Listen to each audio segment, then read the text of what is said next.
Our God is a mighty God. He stands eternal and strong, with power, justice, and truth. Our God is a mighty God. Our God is a mighty God.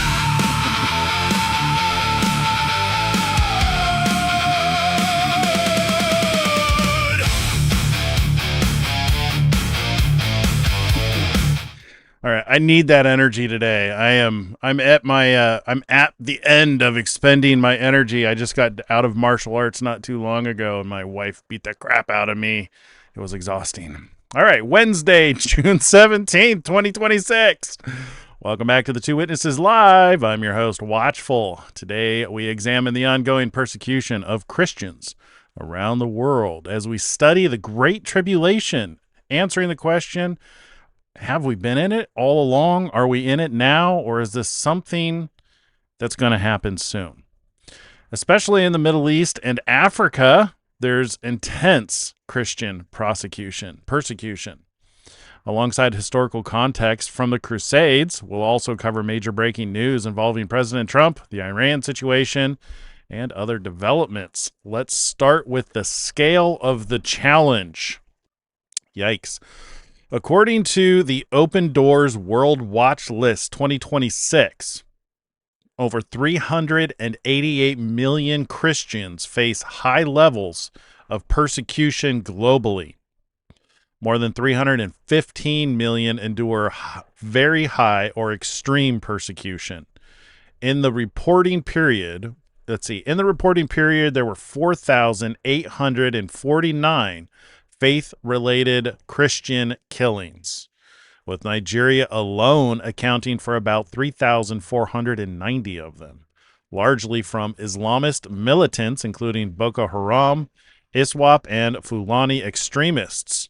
Hotspots include Nigeria, Syria, Sudan, the Democratic Republic of Congo, Mozambique, Pakistan, Iran, and parts of Sahel.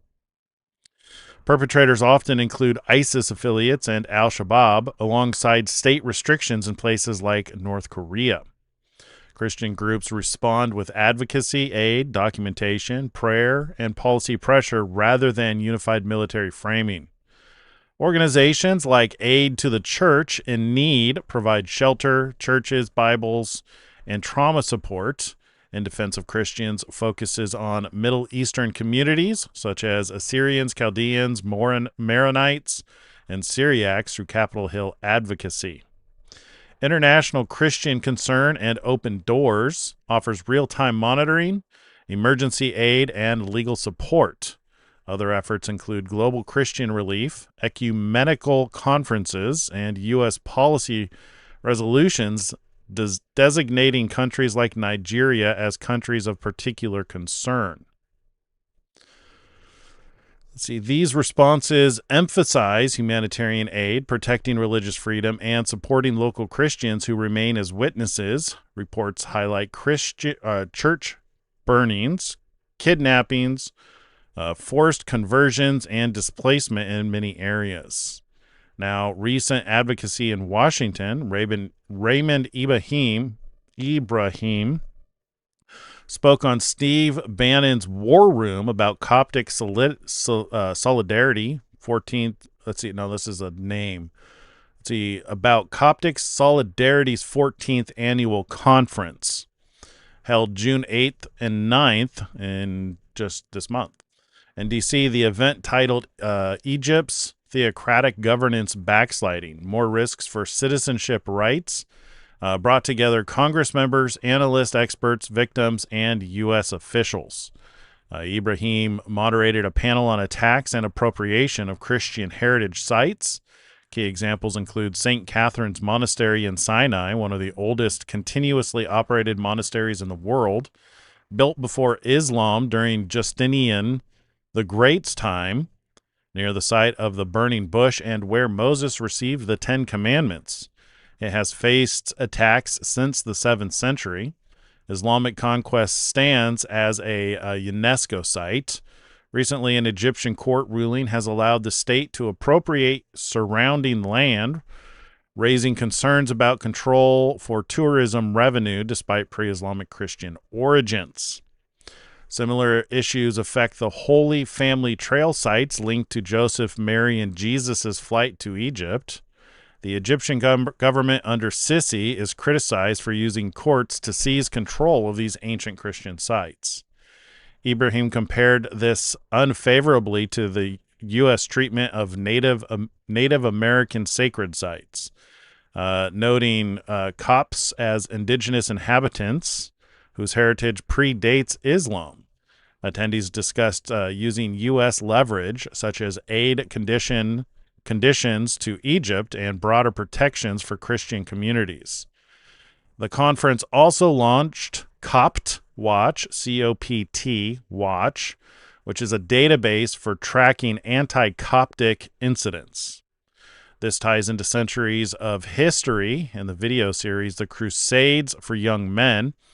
Ibrahim highlights the faith, sacrifice, and heroism of those who undertook the first crusade in response to Islamic conquests that overran Christian lands, attacks on pilgrims, desecration of sites, and appeals from the Byzantine Empire. It serves as a corrective to modern narratives, framing the Crusades solely as unprovoked aggression, instead presenting them with a long conflict. The episode connects medieval defense of the faith to today's persecution and ends with calls for resilience. Whew, that was a mouthful.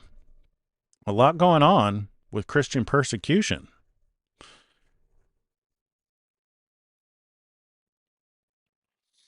Let's shift into current events. President Trump continues to address the Iran situation firmly.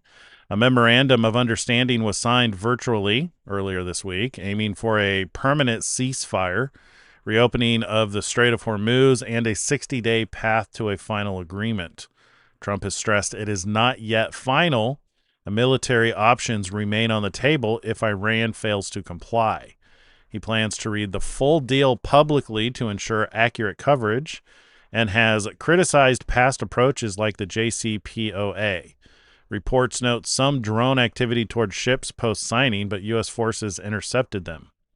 The formal signing is expected soon in Switzerland. In other Trump administration news, the Department of Justice charged 15 alleged Antifa members in Minnesota for conspiring to obstruct ICE operations using shields, surveillance, and aggressive tactics. Separately, the FBI and Secret Service foiled a plot involving drones and snipers targeting the UFC event at the White House. FBI Director Kash Patel highlighted ongoing vigilance. Vice President J.D. Vance appeared on The View, surprise, surprise, and pushed back on claims about inflation, border security, and other issues, pointing to inherited problems from the prior administration and results like reduced crime in D.C. Additional headlines include Tropical Storm Arthur brings flooding risks to Texas, Louisiana, and the Gulf Coast. The U.S. conducted a strike on a drug smuggling boat in the Pacific. We haven't had one of those in a while. The Department of Justice seeks to block a Chicago area housing reparations program on constitutional grounds. Kristi Noem warned of coordinated efforts to funnel Chinese nationals into the U.S. Whew. Boy, oh boy. On a positive side, technological advances continue. A large-scale 100% hydrogen engine in Spain successfully fed power into the grid, and the U.S. Army is developing extended-range artillery projectiles capable of striking over 74 miles. Interesting. Anyway, these stories remind us of the enduring spiritual battles, calls for justice, and protection of the faithful, and the importance of watching signs in our time. Let's continue to stay informed. In the meanwhile, let's switch over to our Daily Torment Report, where we cover the posts and the prophecies of the two men who are tormenting the world the most because they're protecting your rights and your freedoms. Small, you held your ground. The door I've opened cannot be bound. They turned away, they closed their eyes, but I have written what none denies. Through fleeting fear and fleeting shame, you stood for truth, upheld my name. Hold fast, your crown is sure. The door I've opened will stand secure.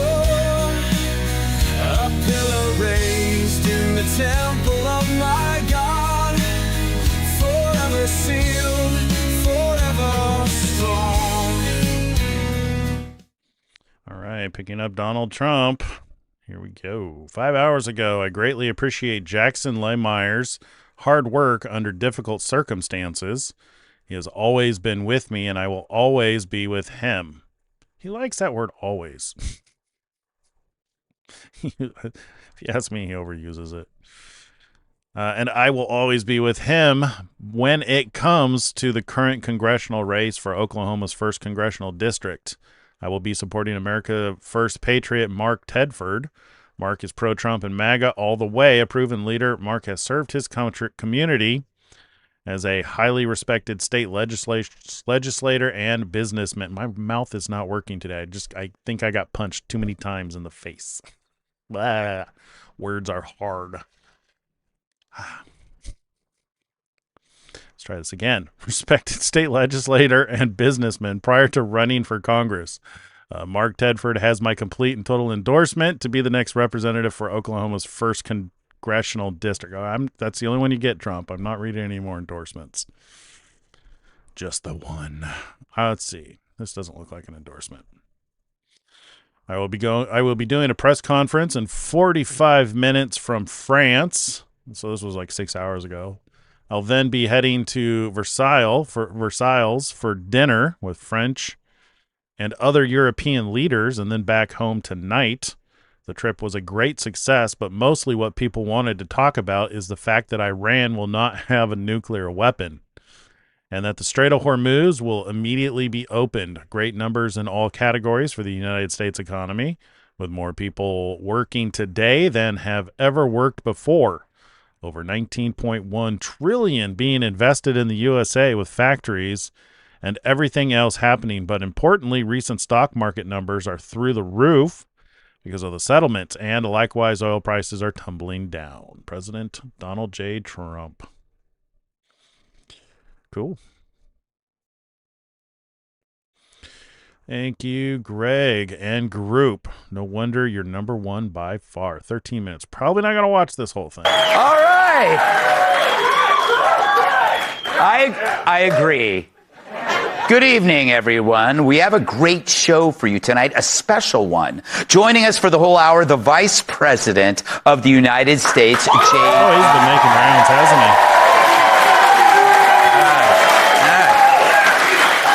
Yes. But first, a segment on the benefits of balance of nature. I'm kidding. To the monologue. All right, an Iran agreement is set to take effect on Friday.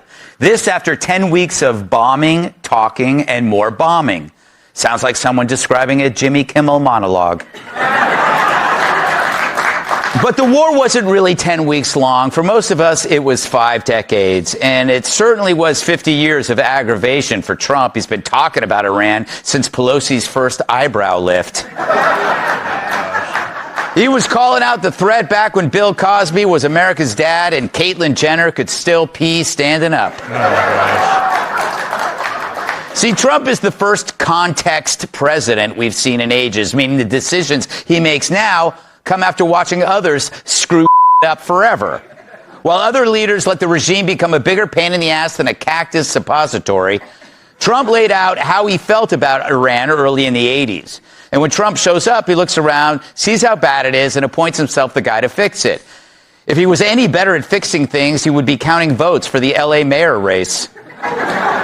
Yeah. All right. I don't need it. But for example, for years, the border has been more open than Rosie O'Donnell's mouth when it sees a sardine. Trump says, let's close it. North Korea, more of a headache than a Kamala hangover. He says, let's treat it. The reflecting pool is grosser than James Carville at a nude beach. Let's clean it up. And enough with the weak shower heads. I need an executive order. Call it maintaining acceptable water pressure in shower heads, which he did in April 2025, repealing Biden-era definitions, rescinding restrictive rules in favor of simpler standards. Thanks to him, my scalp has more dimples than a golf ball. Then there's incandescent bulbs, dishwashers, even low-flow toilets. Trump sees a problem and suddenly he's James Taylor singing, I'm your handyman. So then there's Iran. He says, I'm sick and tired of a half-century dealing with their terror and threats. If I want to live in fear, I'll ask Katie Porter to send me nudes. I know. It's going so well. The mullahs can end up with peace or end up in pieces. This isn't an Obama who sent pallets of cash like it was a closeout deal at Costco. And he's not a peanut farmer like Jimmy Carter, who, when it came to foreign affairs, was a peanut farmer. In his first term, Trump gave them a preview, not with endless talk, but with a drone strike.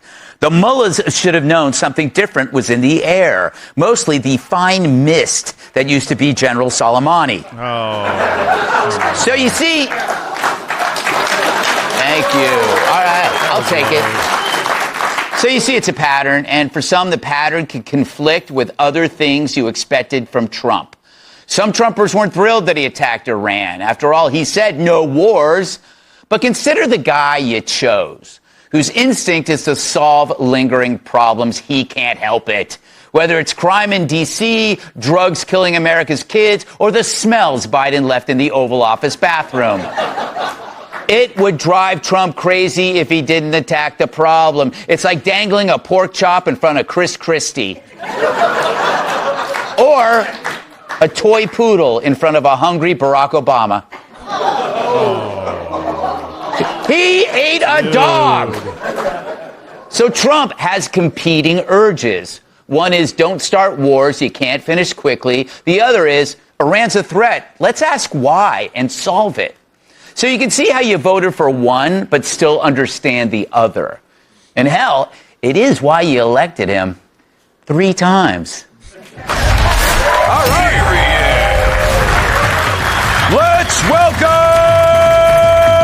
tonight's guest. He's got the will of a hero and comes in a size 0. New York Times bestselling author and boxers can't dream it or can't tip. She goes by one name, like Madonna, Cher, and Scurvy. Host of the Kennedy Saves the World podcast, Kennedy. It took 7 Secret Service agents 2 hours to pat him down. Former NWA World Champion and host of the Planet Tyrus podcast, Tyrus. And he went on The View today and has the bite marks to prove it. The Vice President of the United States of America, J.D. Vance.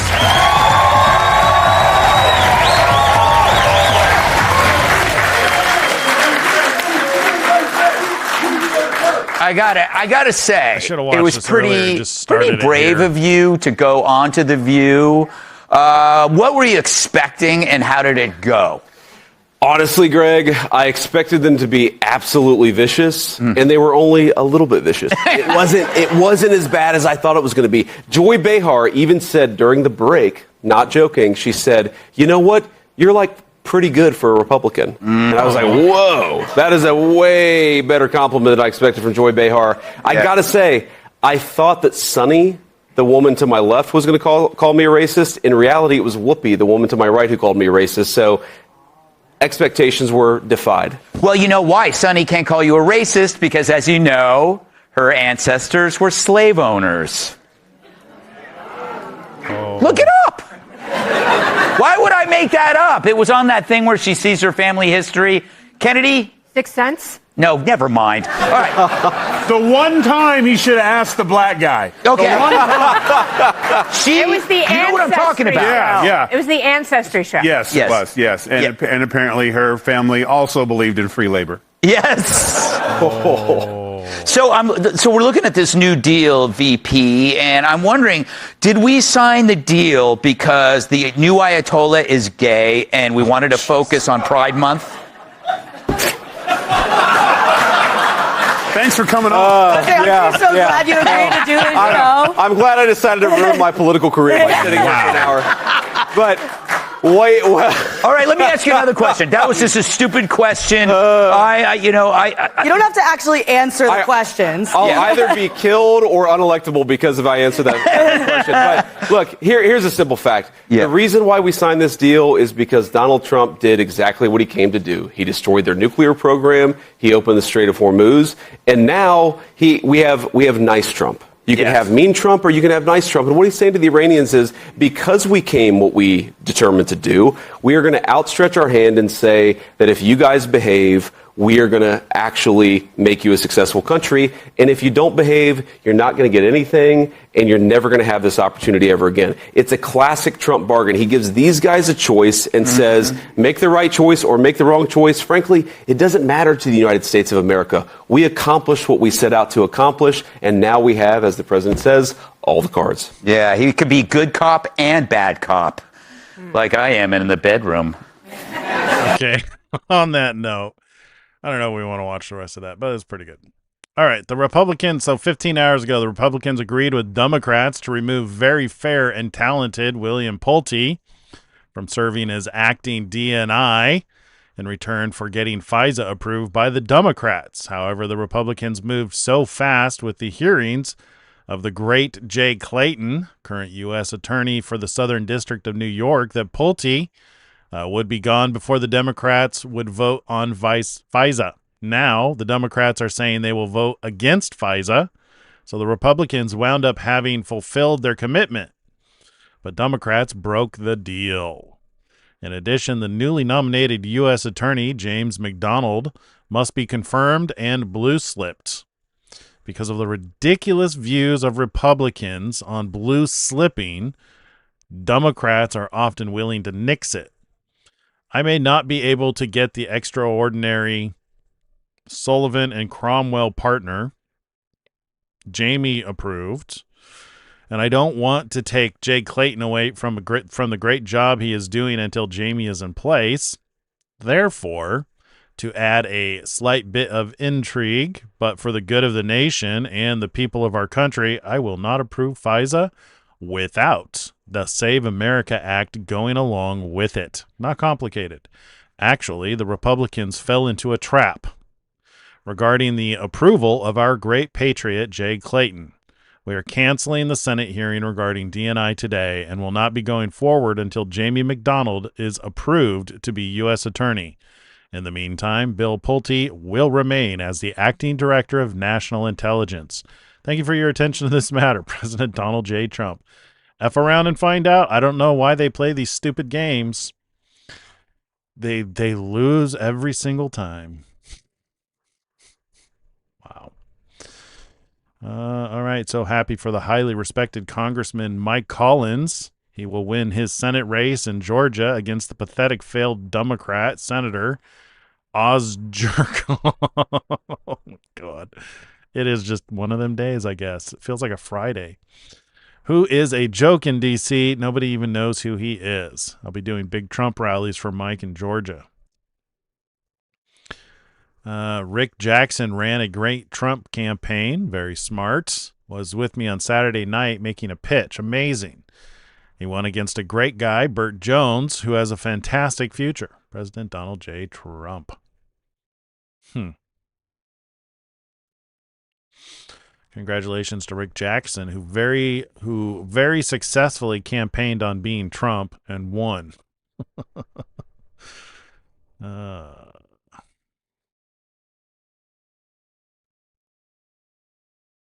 Is that being Trump? Oh, I get it. Does he looks like Trump? He will be your next governor for Georgia. Can't wait. I like that Trump can take a joke and not be offended and doesn't take things personally. Man, that's got to be a requirement for people. You don't see that from a lot of people on the left.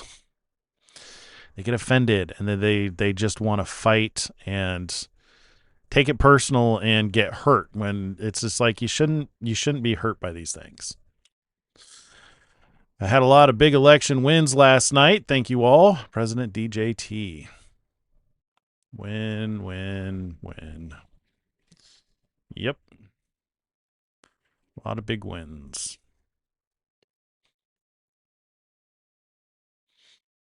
Iran has a okay, and that's where we are. Is that it?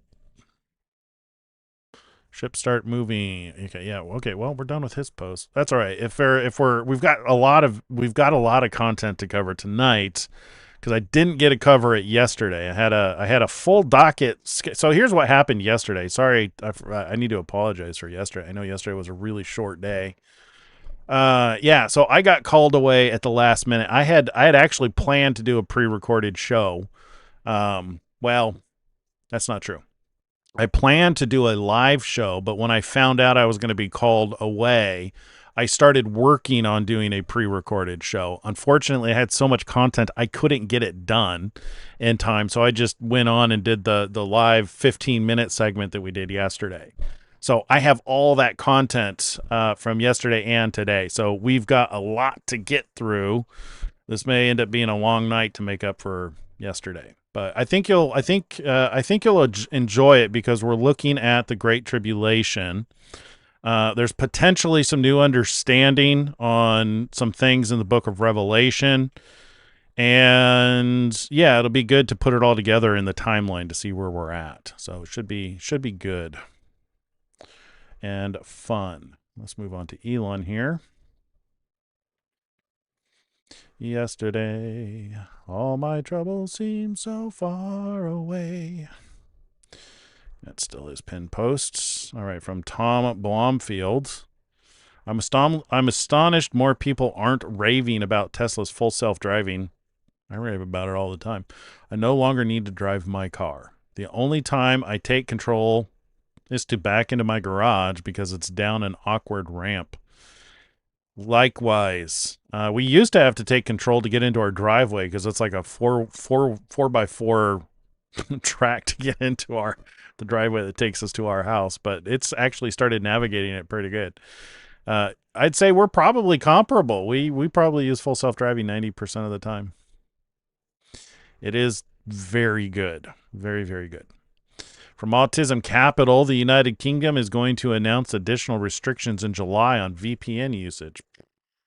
I said yesterday to MPs I'll come back in July with a further statement around VPNs, but also additional measures that we want to look at, further restrictions on AI chatbots that parents have found very worrying, more about overnight curfews or breaks in doom scrolling for 16 and 17-year-olds. So yesterday's announcement was the first of the measures, and the reason that we have done that is the sooner we make a decision on the main question of the ban, the sooner we can get it through Parliament and the sooner it will come into practice, because many families are desperate for this to happen. And I listened particularly to bereaved families who said every week, every month you delay this, more children are put at risk. And I took that very seriously. Always the children.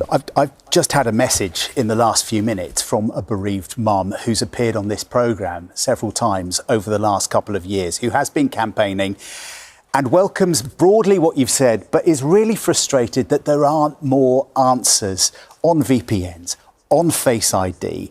And it feeds into this criticism from Ian Russell, doesn't it, at the weekend, that this whole thing has been rushed. Well, before we made this announcement, people said we were taking too long and we were too slow. Some people are now saying that this is rushed. I think it was the right thing to do, to have the consultation, to hear different views, including from Ian Russell and the Molly Rose Foundation, and I take those concerns very, very seriously. We have tried to move as quickly as possible on the main issue of the ban, so we get that big line in the sand, that big change in place as quickly as possible. We'll make further statements in July about VPNs and additional restrictions, because I think the bottom line is this: like 9 out of 10 parents who responded to our consultation want a ban. They are crying out for help. They feel every day with their children, they're faced by this tidal wave of stuff their kids are seeing. They can't keep on top of all the parental controls. They're worried about the impact on their kids' sleep, their anxiety, their concentration, the risks of what... Liar! Liar! Oh my God, you are lying through your teeth. You know how you get on top of it? You take their screen time away. You take their tablet away. You take their phone away. It's really easy. We do it all the time. Your kid's going to cry. Oh, boo-hoo. They can use a cry. It's healthy for their emotional state.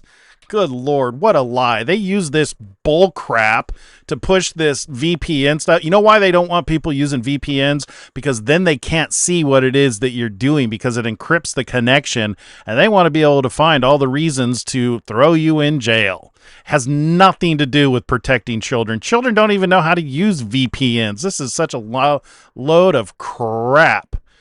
And they're trying to use it to protect the children from doom scrolling, viewing content that they shouldn't be viewing.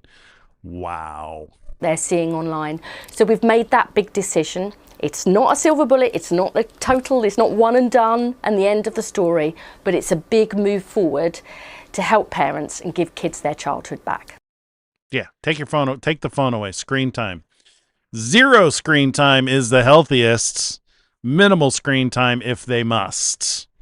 No, we found with our children that screen time turns them into demons, literal demons. I don't know what it is. We've sat and watched what it is that they watch with, like, it's just the high energy, uncontrolled content to where it emphasizes like overreacting to things. I think it overstimulates their brain and it just turns them into mush.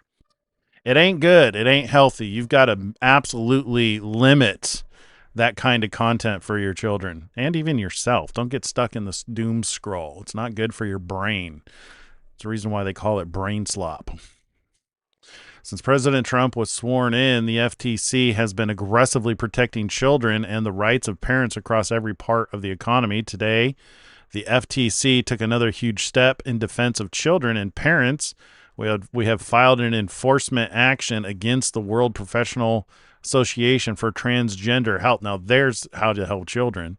For making false and unsubstantiated claims about the safety and efficacy of medical transition procedures, and for providing to doctors the means to sell those procedures to children and parents. Good.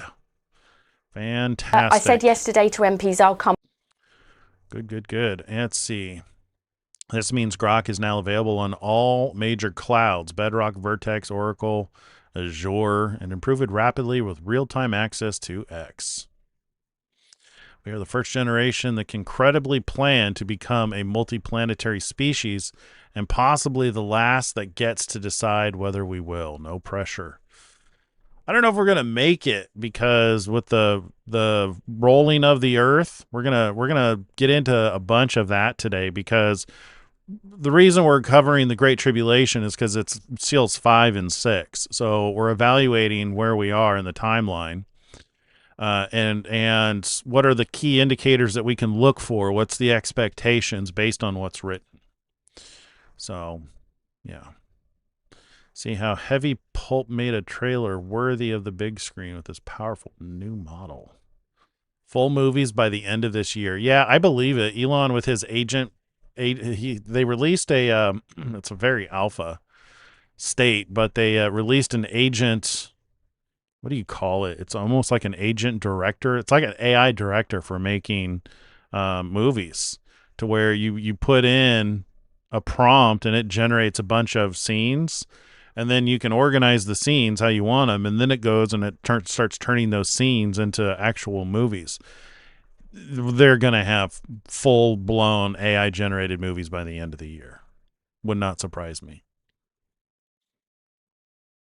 Project like the Odyssey trailer, I think biggest takeaway is that I'm really treating Grok like a camera. I'm treating Grok like a raw footage generating machine, which is what it really excels at. I usually start with a rough concept, that could be a shot list, a style template, and this will help keep the visual style consistent throughout.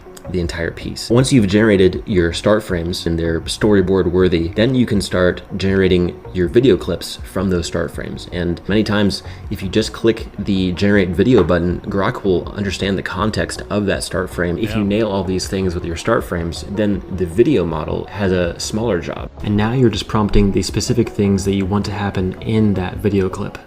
For example, the speech shot, you do have to type in what you want your character to say. I'm really excited about this myself, because I'm excited to see like people really start telling truthful stories. Obviously, we're going to get a lot of lies, and it's going to drive people's fantasies completely bonkers. But I think if some people actually visualize what it is that they're trying to sell as religious belief, trying to generate them is going to, hopefully open the eyes of some to how ridiculous some of it is. But at the same time, it also has a potential to be a good tool for illustrating truth. And adding a description of the emotion and the pauses and the beats that you want the character to hit really helps. So Grok is the camera, and you have to prompt it like a camera. Think about the main takeaways of what you want this video clip to do. What is the subject doing? What is the camera doing? What needs to stay consistent throughout the shot? And much like real filmmaking, take one is not always going to be the best take. You can't expect things to work perfectly the first time. You might need to generate a clip a few times to get that perfect take. It's a creative, collaborative process with Grok Imagine as your camera. But also remember that not every shot is going to be final. That's a huge part of editing, is using the moments that work and leaving everything else in the trash bin, to be honest. And so when you're trying to tell a story, it's all about how you're cutting all those clips together. They really need to work on their audio. The audio really sucks. Oh, James O'Keefe. Haven't heard from him in a while. 12 minutes. Not going to watch that. 11 minutes. O'Keefe infiltrates New Jersey Antifa inside the New Jersey burn. Rutgers University director, T-Mobile, AI leader, OpenAI, ChatGPT engineer, Reverend from Princeton Theological Seminary, ACLU board members discuss what is all of this. Individuals identified. Oh, so he infiltrated and identified all these people in the NJ burn. Interesting. Isn't Antifa now declared a terrorist organization? So wouldn't that make these people terrorists? Okay, we gotta get past the music. Undercover inside Antifa at the height of the New Jersey shipment port blockades, and discovered that members of Antifa have infiltrated almost every industry, from AI engineering, university administration, T-Mobile, to the United Nations, lawyers' guilds, and nonprofit boards of directors. We use their secret internal group chats to identify the members, highlight their most egregious statements, and track down where they work. And the positions of power that some of them hold genuinely shocked us. These people are everywhere. Wow, that'll be worth watching later. This is what used to be pinned on his profile. Apparently, still playing it. Yeah. Falcon 9's first stage has landed on the A shortfall of Gravitas drone ship. Very cool. It is hard to overstate how pervasive the SPLC's control was in the tech industry, and in fact still is in many companies. This is from Mark Andreessen. Another fun/insane anecdote from the peak woke era was when an employee of ours tried to get our terms of service amended such that any organization that disliked SPLC would be banned from using our software. Oh, that's from yesterday. Oh, are we done? No. That was just, he just reposted it because Mark responded to it, so he reposted it. It's hard to overstate how pervasive the SPLC's control was in the tech industry, and in fact still is in many companies. I imagine so. Falcon 9 launches from Pad 40 in Florida. Oh, that reminds me. Remind me to show you the pictures I took yesterday. Have they uploaded from my phone? Let me get that started so I can show you those later on in the show. Meanwhile, let's keep scrolling. Most popular new baby boy names in the UK. Oliver, Noah, Muhammad. Invaded, all planned. The West must be saved. Let's see what Asmongold's got to say. Intelligent and smart people. The problem, people are really not going to like this. You're not being oppressed by the top 2% of society. You're being oppressed by the bottom 2% of society. And the bottom 2% of society have caused all of the manifest problems in your lives are caused by the bottom 2% in society. Intelligent and smart people. The problem, people. Asmongold gives his based opinion, says you're not being oppressed by the top 2% of society. You're being oppressed by the bottom 2%. Well, fair point. People ain't going to like this one. The bottom 2% of society have caused all of the manifest problems in your lives. It's kind of a fair point. Being forced to use pronouns for, the few people that decide to identify as a cat. A legion of optimi combined with solar panels will constitute the first Van Neumann probe. Okay. What we got here?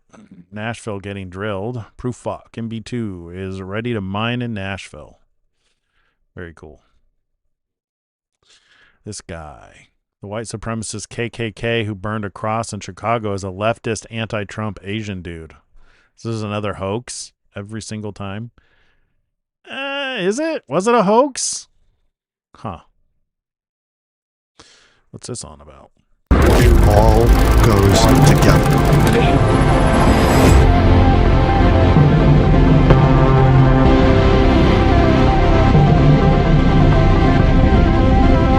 I met people trying to convince me not to start the company. I mean, if there was anything they could have done to stop me from starting the rocket company, they would have done it. So that's when I decided to start the rocket company. It all goes together.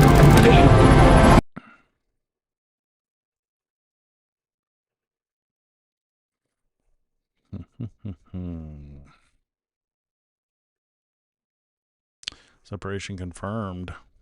The Dragon is performing 4 departure burns to move away from the space station. Splashdown at about 20 hours off the coast of California. Okay.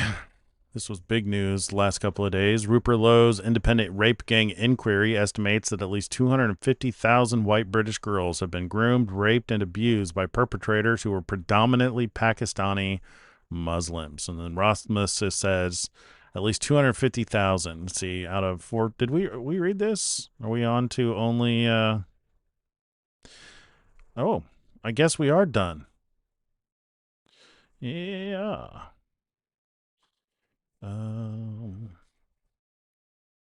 Yep. That's familiar. Okay, well, I guess this is good. We're under an hour. This gives us extra time to get into our videos. So now we're going to call this timeline report update because we haven't done one of these in a while. Here we go. I created the heavens and the earth, a perfect harmony, a timeless birth. I shaped the stars, I set them free, a world of wonder, a song for me. I formed the man, the dust took flight, I gave the woman a shared delight. Together they stood, my breath, their frame, a mirrored heart, a living flame. Got real cracked, his voice a snare, deceived my Eve, a seed to bear. Like God's you'll rise, she bore him Cain, a shadow choice, a lasting stain. I am the Lord.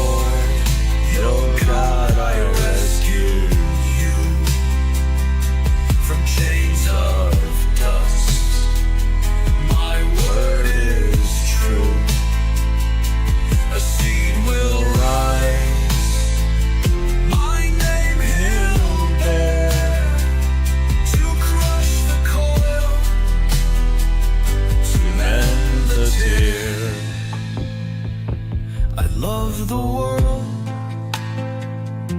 I gave my son, Emmanuel,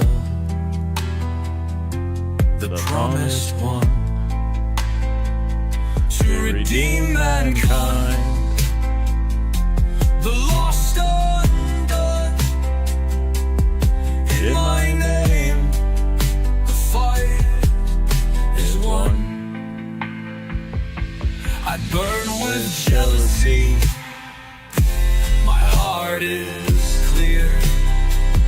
None in the heavens, the earth, the sea compare. Those who hate me bear their iniquity scar. A shadow past, a fall too far. I am the Lord. All right. So let's look at these cool images. So I don't know if you can see this. This is last night, probably tonight too. This has been happening. This is not a very good one, but that's the moon. That is Jupiter, and that's Venus. Let me see if I can find you a better version. Well, a lot of these are the same. There's one that's really clear. I forgot to have Grok see if it could derive any meaning from these. I've been looking at these. I don't know about you guys, but I've been looking at these for like the last couple of days. And the stars, specifically Jupiter and Venus, they've been just up in the sky every day when we're going to the barn. And, oh, this is a good one. So you got the moon here, and then Jupiter, and then Venus. I've been looking at Jupiter and Venus every day and just watching them get closer and closer together. So this must be the ecliptic right here, because these guys are moving closer and closer together. But yeah, I mean, like, isn't that a cool sight? It's got to mean something. If we go look up what constellations they're in, all that stuff. All right, so how do we want to approach this? Let's do this. Let's start with scripture. We'll get a basis of some things that we want to cover. Then we'll augment with some video, and then we'll talk about it. So let's start with this. I want to remind everybody that there's a very strong likelihood that the revelation, the scroll from oops. Can I undo that? Control Z? Nope, I have no idea what I just closed. Matthew, Ezekiel, I closed Daniel. Yeah, I had Daniel 12 here. Daniel 12.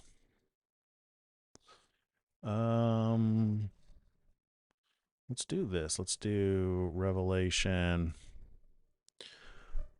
It's Revelation 6. Actually, Revelation 5. Probably a good place to start. Yeah.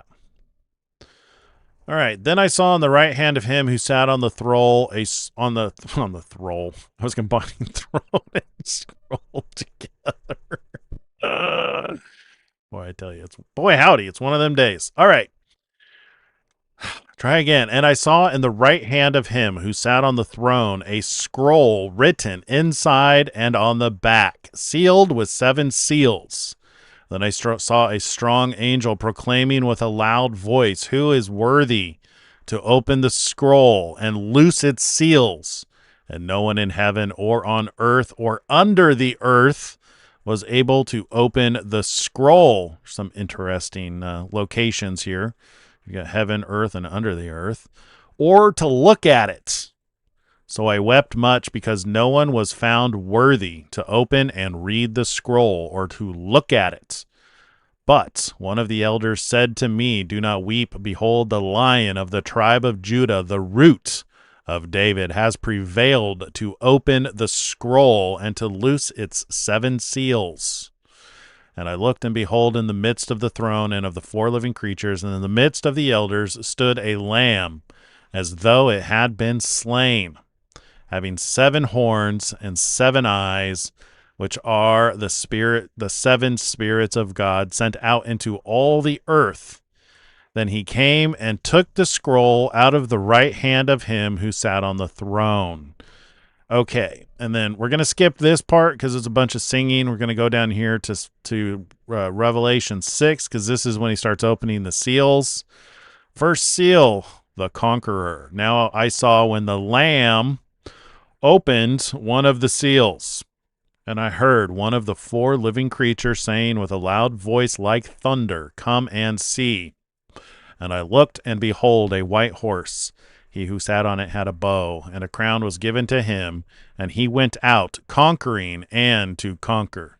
All right, now we can go back over here to Zechariah. This is what I believe that scroll contains and what the purpose of the scroll is. Now, I understand that most of you here who aren't new to the channel know what I'm going to say. If you're new to the channel, you probably are under the impression that the scroll is the deed to earth, or the book of life, or something along those lines. But I believe that Zechariah actually tells us what's in the scroll and what the purpose of it is.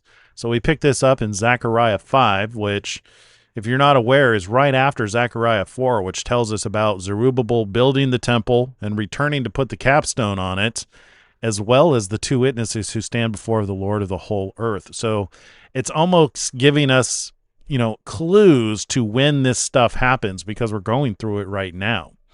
The two witnesses, we're on day, 512 of the two witnesses? Very likely on 512. All right, so picking this up in Zechariah 5, then I turned and raised my eyes and saw there a flying scroll, and he said to me, "What do you see?" So I answered, "I see a flying scroll. Its length is 20 cubits, and its width 10 cubits. Then he said to me, "This is the curse that goes out over the face of the whole earth.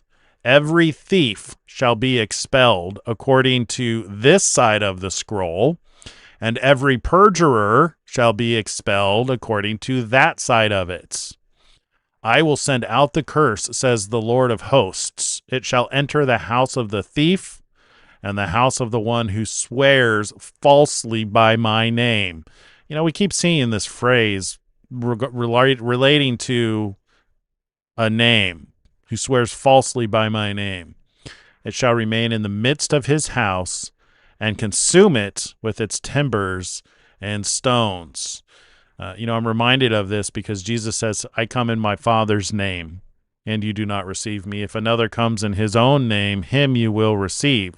So somebody who's swearing themselves to be something would be ones swearing falsely by his name. So the scroll seems to be a curse, and I think that adequately describes what it is that we've seen. So let's go over to the timeline. You've seen this before. Let's do a quick review. So everything hinges off the Revelation 12:1 and 2 sign. This is the anchor point. This was a sign that happened in the heavens that never happens. It only happened basically one time. This guy right here basically only happens one time. Take my word for it if you're need me to explain it. We have a video pinned to the channel. You can go look. We go into more depth on it. But this is the anchor point. It tells us to start watching. And then we had on December 26, 2019, there was an eclipse. This was the start of COVID. That was likely seal number 1. This was the beginning of that curse, with the point of it going into, what happened during that time. Everybody got locked in their houses, right? So a fitting start for a curse to go through the whole world, with its purpose to go into the homes of the thieves and perjurers. I will send out the curse, says the Lord of hosts. It shall enter the house of the thief and the house of the one who swears falsely by my name, perjurer. It shall remain in the midst of his house and consume it with his timbers and stones. I believe that started right here. So seal number 1 was opened. The curse was unleashed. Many of us remember that all too well. Then seal number 2 was very likely opened on December 14th, 2020. This was the beginning of wasn't the beginning of the Biden administration. This was when the Electoral College declared Joe Biden to be the winner, which there's strong evidence that shouldn't have happened, but I don't think we can change anything that's written in the books. If these things are meant to happen, they're going to happen no matter what. So it may have been that he didn't win it rightfully, but God wanted him to have won it anyway, because his complete and total lack of mindfulness is what led to taking peace from the earth. That's what the seal number 2 is about. So seal number 2, when he opened the second seal, I heard the second living creature say, "Come and see." Another horse, fiery red, went out, and it was granted to the one who sat on it to take peace from the earth, and that people should kill one another, and there was given him a great sword. This was also when Biden was handed over operational control of Operation Warp Speed, which was the implementation of the COVID vaccine, which was used like a weapon on the entire planet. You couldn't go anywhere. There were literally people on boats who couldn't dock their boats unless they had the vaccine. It infected everything. Let's see. So you've got Biden, and then you've got the yoking together here of the U.S. and the U.K. for seal 3. I know a lot of people thought that seal number 3 was going to be inflation, but let's read this.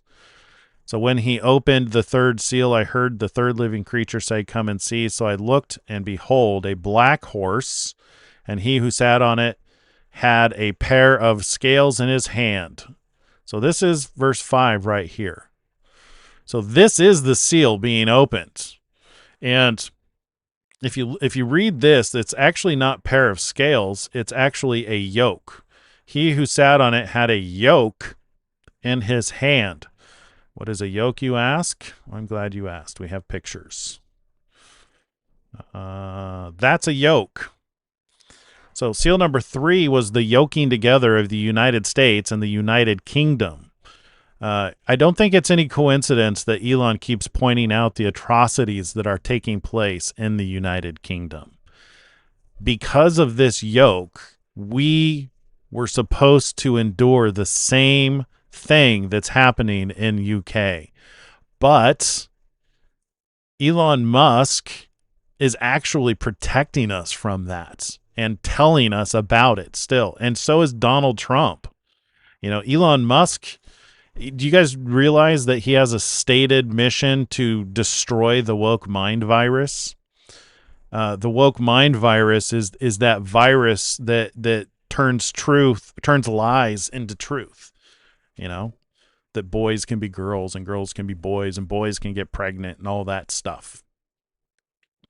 So the United States had yoked itself together under the Biden administration to go through that same transition. They agreed on 8 different categories, all of which would have transitioned us into what's happening in the UK today. But there's been a pause put on that because of what Donald Trump and Elon Musk are doing. When Elon bought Twitter, he effectively put a massive stop on that woke mind virus, which effectively allowed Donald Trump to win the election so that he can do what it is that he's doing. If it weren't for those two, we would be like the UK right now. Thankful that we're not. All right, seal number 4. This is the big one. When he opened the 4th seal, I heard the voice of the 4th living creature say, "Come and see." So I looked, and behold, a pale horse. Oh, wait, we forgot to read the... This is why people often think that famine is associated with seal number 3. But this isn't actually seal number 3, because it says, "And I heard a voice in the midst of the 4 living creatures." That's the key right there, is in the midst of the 4 living creatures. saying a quart of wheat for a denarius and 3 quarts of barley for a denarius, and do not harm the oil and the wine. So what this tells us is that whatever the 4 living creatures are calling attention to, those events will result in inflation, so that wheat will cost a denarius, which, as I understand it, is equal to a day's wage. So a meal's going to cost you basically what it costs you to earn it. It's a net loss. And 3 quarts of barley for a denarius. Recently learned that barley is often used for animal feed, which I should have known that. I have horses and I have animals. I have a farm. I should have known that. I've also heard that it's what poor families use to feed their family because it's cheaper. Anyway, the point being here is that the events of the 4 seals being open up cause inflation. This is why people get seal number 3 wrong, is because they think seal number 3 is only associated with inflation. But this goes back to all 4 living creatures, meaning this started with seal number 1. It's just noted here, roughly in the middle of the 4 living creatures. Then we have, when he opened the 4th seal, I heard the voice of the 4th living creature saying, "Come and see." So I looked, and behold, a pale horse, and the name of him who sat on it was Death.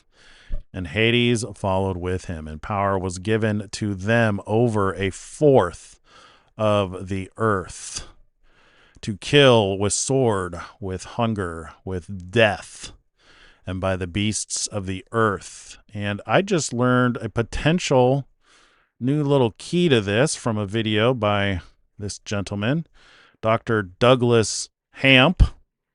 He has an interesting insight on that. Let's listen. Most people think the 4th horseman is just another judgment.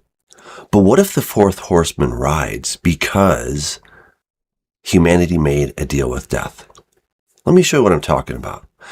The text actually says that its rider's name was Death, and Hades followed him. And they were given authority over 1/4 of the earth to kill with sword, with famine, with pestilence, and by wild beasts of the earth. Now, a lot of people say, oh, well, this means that 1/4 of humanity is going to be killed. But I took another look at that text, and it shocked me, because it doesn't say that it's going to kill 1/4 of humanity. It says that Death and Hades had authority over 1/4 of the earth. So, being quite curious, I started looking around, and I found a study by Tobler et al. Back in 1999. They discovered that the amount of surface area that humanity lives on planet Earth turns out to be, ready, 25.4%. Blew my mind. I was like, no way. 25.4%, exactly 1/4 of the Earth. So 1/4 of the surface area of the Earth is where humanity lives. What is that saying? It's saying that death has complete authority over all humanity. And when you start to compare this with other texts, you see in Revelation 13 that the beast had authority over every tribe, tongue, language, and nation. So we go from Revelation 6 back to Isaiah 28, because this is the linchpin. It says, "Therefore hear the word of the Lord, you scoffers who rule this people in Jerusalem.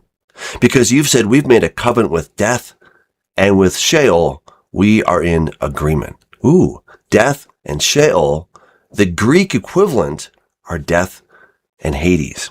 So here in Isaiah 28, we're told that the people in Jerusalem are going to make a covenant with death and the grave. That is death and Hades. So when it says in Revelation chapter 6 that they were given authority, who gave death and Hades, or death and Sheol, authority?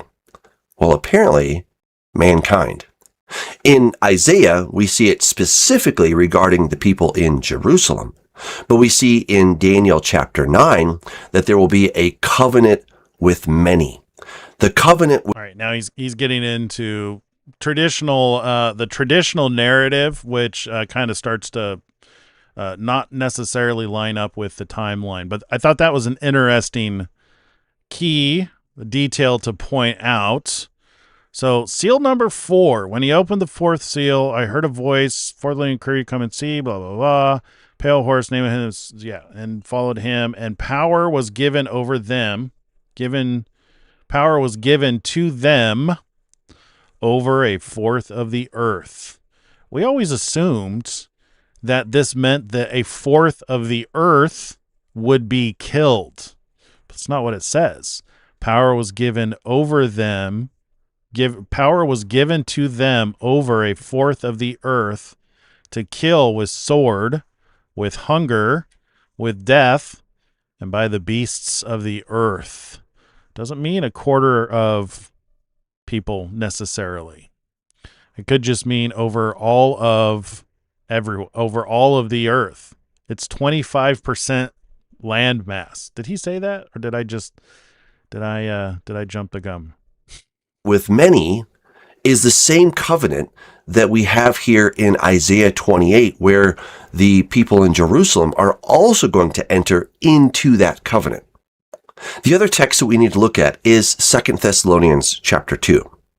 Now, I grew up as a pre-trib rapture guy, and I would Did he say the 25% landmass already? For some reason, I've watched this so many times, I forget when he says it. To this passage here in 2 Thessalonians chapter 2, and it says, "Let no one deceive you in any way, for that day will not come unless the apostasia comes first." I don't think he has. And I remember hearing a lot of teachers saying, the apostasia is the falling away, and sometimes they would interpret it as the rapture itself. Sometimes they would say the falling away, the apostasia, is actually no longer believing in the pre-trib rapture. But that word, apostasia, actually is the same word as a divorce certificate. If you gave someone a biblos apostasion, it meant that this is now a divorce certificate. And divorce, by its very nature, means a breakup, right? There's a relationship that is now fracturing. And whatever he did say, okay, good, thank you. I'm losing my mind here. So a quarter over, power over a 4th of the earth, which it just so happens that that's how much land mass all humanity occupies, a 4th of the earth. And this seal seems to be associated with October 7th, right there. So this is October 14th. This is when they responded. So death followed by hell. Let's see, October 7th. We need to look on here. So right here we have October 7th, 2023, the Al-Aqsa flood. That's what it was called when Hamas invaded Israel on the Sabbath and killed 1,200 people. This was supposed to completely annihilate Israel. This was coordinated and planned by Iran, as I understand it. They were supposed to do their, hundreds of thousands missile launches into Israel. They had other militaries that were supposed to go in and attack them. They were going to do it all simultaneously. And miraculously, that flood was swallowed up by the earth, and only Hamas went in. So what was one of the most tragic events to happen to Israel since the Holocausts could have been significantly worse. But still, it had a massive effect on the world, and we are where we are today because of it. But that has resulted in bringing together Jews and Christians alike. As a result of this, the Jews realize that we are in the end times as a result of this. And then when Trump got into office, I believe he has started to turn the hearts towards the Jews to the Christians because of the intense help that he has given to Israel. Not taking into account what's happening with them today, because there's reports of him and Netanyahu not getting along right now. But let's not talk about that until we see what really happens. It's hard to know if that's legit or just another tactic. But seal number 4 right there. So, and then we dealt with that for a period of time. And then we've got seal number 5, which I believe is where we are right now. And that's based on this chiastic structure, because you can see there's a structure to these seals being opened. So like you see these eclipses here. There's a pattern to it.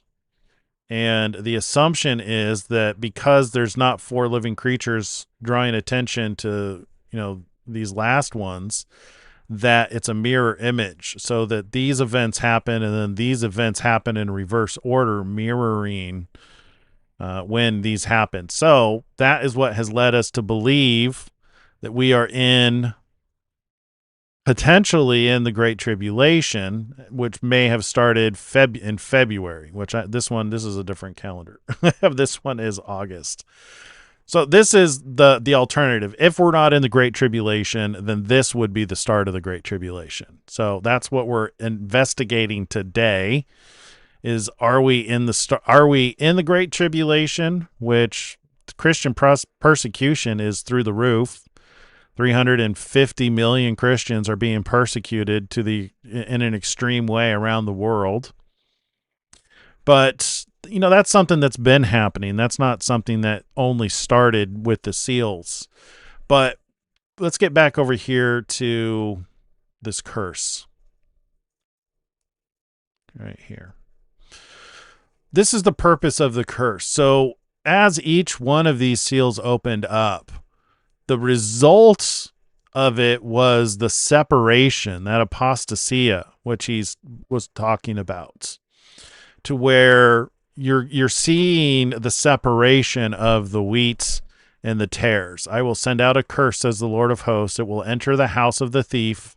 And this isn't a thief of somebody who's just somebody who steals for a living, or a robber, or a perjurer, not somebody who swears falsely in court. These are spiritual thieves. These are the thieves that are stealing salvation from people. These are the liars and the deceivers of the Antichrist, that have that Antichrist spirit that says they're liars and deceivers. That is one of the key attributes of the spirit of Antichrist. So it goes into the home of the thieves and the ones who swear falsely by my name. It shall remain in the midst of his house and consume it with its timber and stones. I believe that this is part of the refining fire. Part of the separation, and this could be the refining fire. So this takes place over the course of 7 seals, right? So just because we haven't seen the fire doesn't mean it's not going to happen. You know what I mean? So like the curse going out started the process of the harvest. There's likely a burn coming.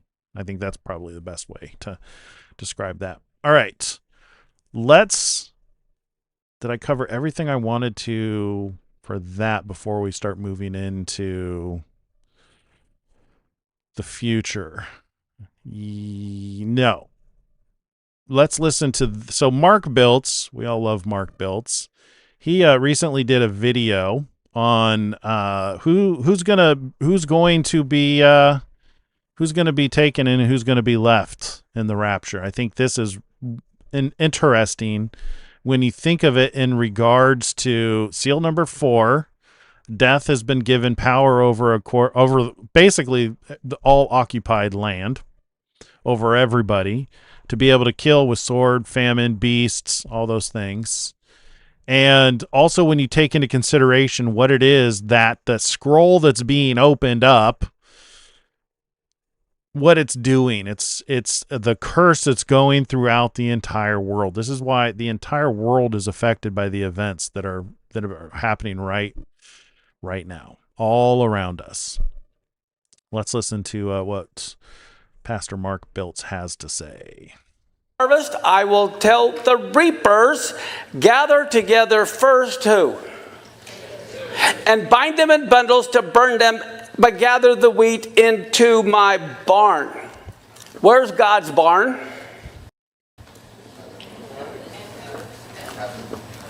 His barn, if you remember, the temple was built on the threshing floor of Ornan the Jebusite. His barn is like on the Temple Mount. But he's there to grab the tares. How do you know the difference between a tare and a wheat when harvest comes? The tare is standing proud, and the wheat, because of all the fruit, is bowing. So I would make the argument right now that everything that's been happening since the Revelation 12:1 and 2 sign has been the fruiting of the wheats. It's been the opportunity for people to grow fruit and bow. And those who are still standing upright, those who are infected with the woke mind virus, those who are infected with the spirit of Antichrist, who in their temple they have a God who's declaring himself to be God, who are swearing falsely by his name, who are stealing salvation, serving the one who comes in his own name, are the ones standing upright right now. I would make that argument. And that's the purpose of the curse that's going throughout the whole earth. So it's easy to separate the two. Now, what does Messiah say? He says the enemy is the one who sowed them. And where does he sow the tares? In the wheat field. Where does the enemy come? Into the church. The harvest is the end of the world, and who are the reapers? The angels. Let's jump over to Matthew 24. Everyone's familiar with this verse 40 and 41. 2 will be in the field, 1 will be taken, and the other one left. So now we're going to start getting into the potential of the Great Tribulation parts, which also is kind of a new consideration. We really haven't talked about this a lot. 2 women will be grinding at the mill, 1 will be taken, and the other one left. Okay, where is the one taken? It says where the vultures are gathered, that's where they're taken. How many of you ever heard that before? Let me, okay, here, just a second, I'll give you the verse, because this, I know what I'm telling you is shocking. In Luke 17, he talks about remember Lot's wife, and then in verse 34, I tell you in that night there'll be 2 in one bed, 1 will be taken, 1 left. There'll be 2 grinding together, 1 taken will be left. 2 will be in the field, 1 taken and 1 left. And verse 37, they say, where are they taken? And he said, wherever the body is, that's where the eagles are gathered together. One of these taken.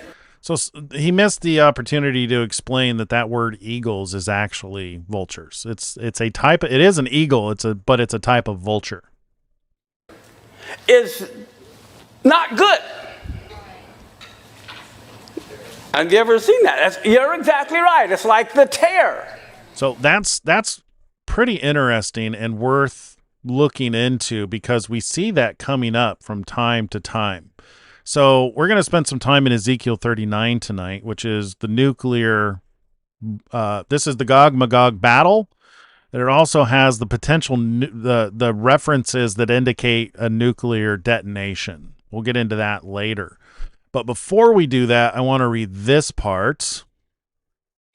Well, we'll start here. And you, son of man, prophesy against Gog and say, thus says the Lord God, behold, I am against you, O Gog, the prince of Rosh, Meshach, and Tubal, and I will turn you around and lead you on, bringing you up from the far north, and bring you against the mountains of Israel. Check.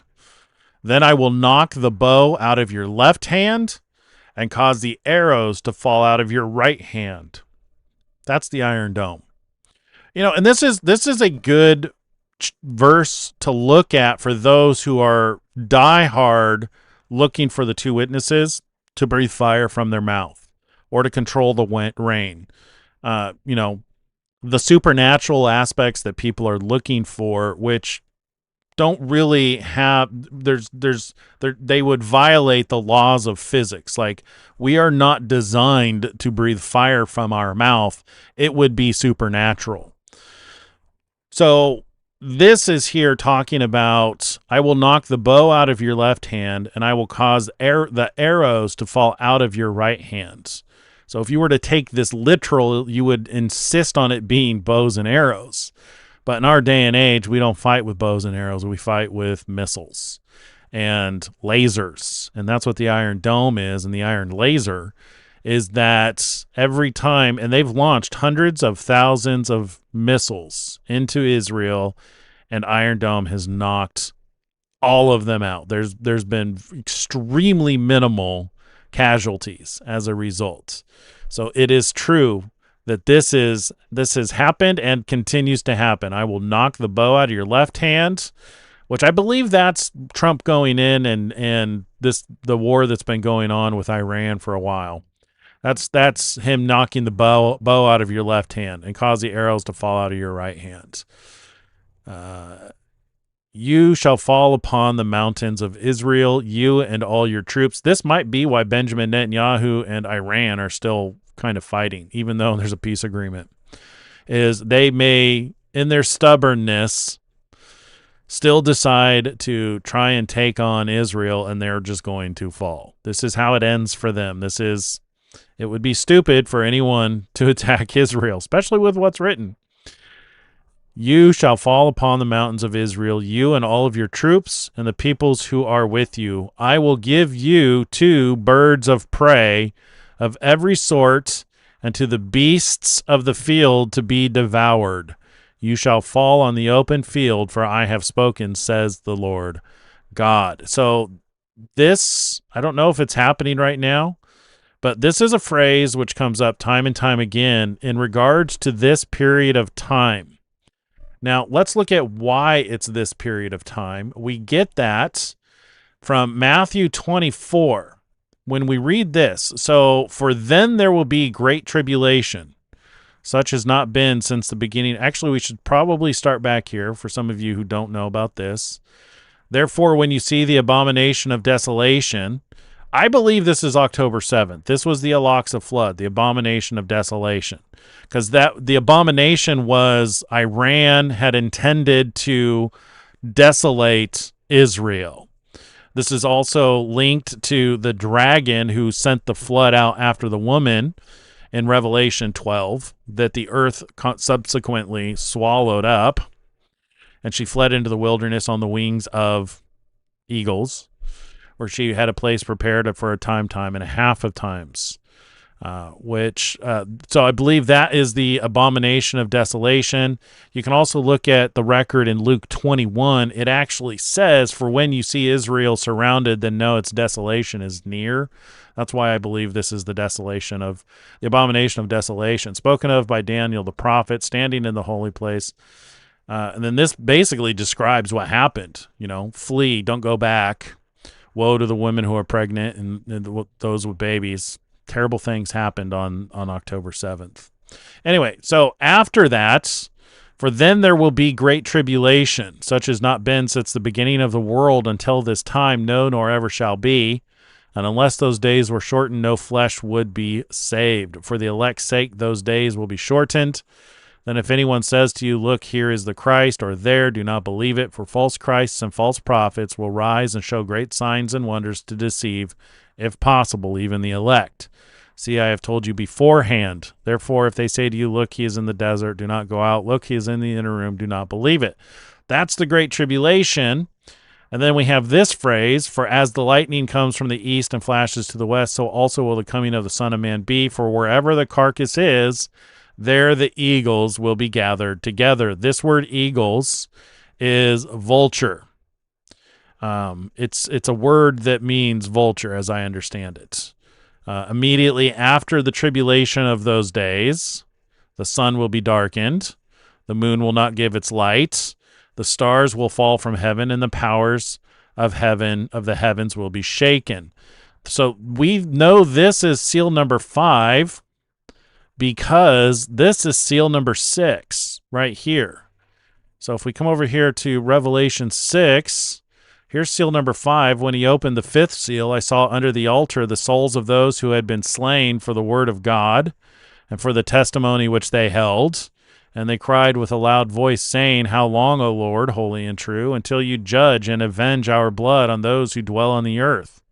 Then a white robe was given to each of them, and it was said to them that they should rest a little while longer, until both the number of their fellow servants and their brethren would be killed as they were was completed. This, I believe, is the Great Tribulation, because there's a period of time to where it's just like we're waiting for the tribulation to come to a conclusion. Then we have seal number 6. I looked when he opened the 6th seal, and behold, there was a great earthquake, and the sun became black as sackcloth of hair. The moon became like blood, and the stars of heaven fell to earth as a fig tree drops its late figs when it is shaken by a mighty wind. Then the sky receded as a scroll when it is rolled up, and every mountain and island was moved out of its place, and the kings of the earth, the great men, the rich men, the commanders, the mighty men, every slave and every free man hid themselves in the caves, in the rocks of the mountains, and said to the mountains and rocks, Fall on us, and hide us from the face of him who sits on the throne, and from the wrath of the Lamb, for the great day of his wrath has come. Who is able to stand? Okay, so this is why we believe that this is seal number 5. I don't know if we're in this yet. Again, it's so hard to know if you're in the tribulation, if you're not suffering it. So I'm not suffering tribulation. And that's to be expected. There are those who are kept from the trials that are coming on the whole world. The Church of Philadelphia. They're promised that they are kept from the trials that are coming on the whole world. So maybe not everybody goes through the Great Tribulation. Part of our own tribulation is figuring out what the hell's going on. But, you know, the fact that there's so many Christians in persecution right now, what's going on in the UK, the rise of Islam, with the war with Russia and Ukraine, there's an intense amount of people dying from there. Talk about eagles being gathered together, the vultures being gathered together. And then we have what's going on in Iran. It's not reported, but I guarantee you there's mass death taking place in Iran. People are starving because the regime has completely collapsed. Resources, money has stopped from the region. People are having to ration. Before the war even began, they killed 40,000 protesters. So there's massive amounts of death taking place. So we could be in the Great Tribulation.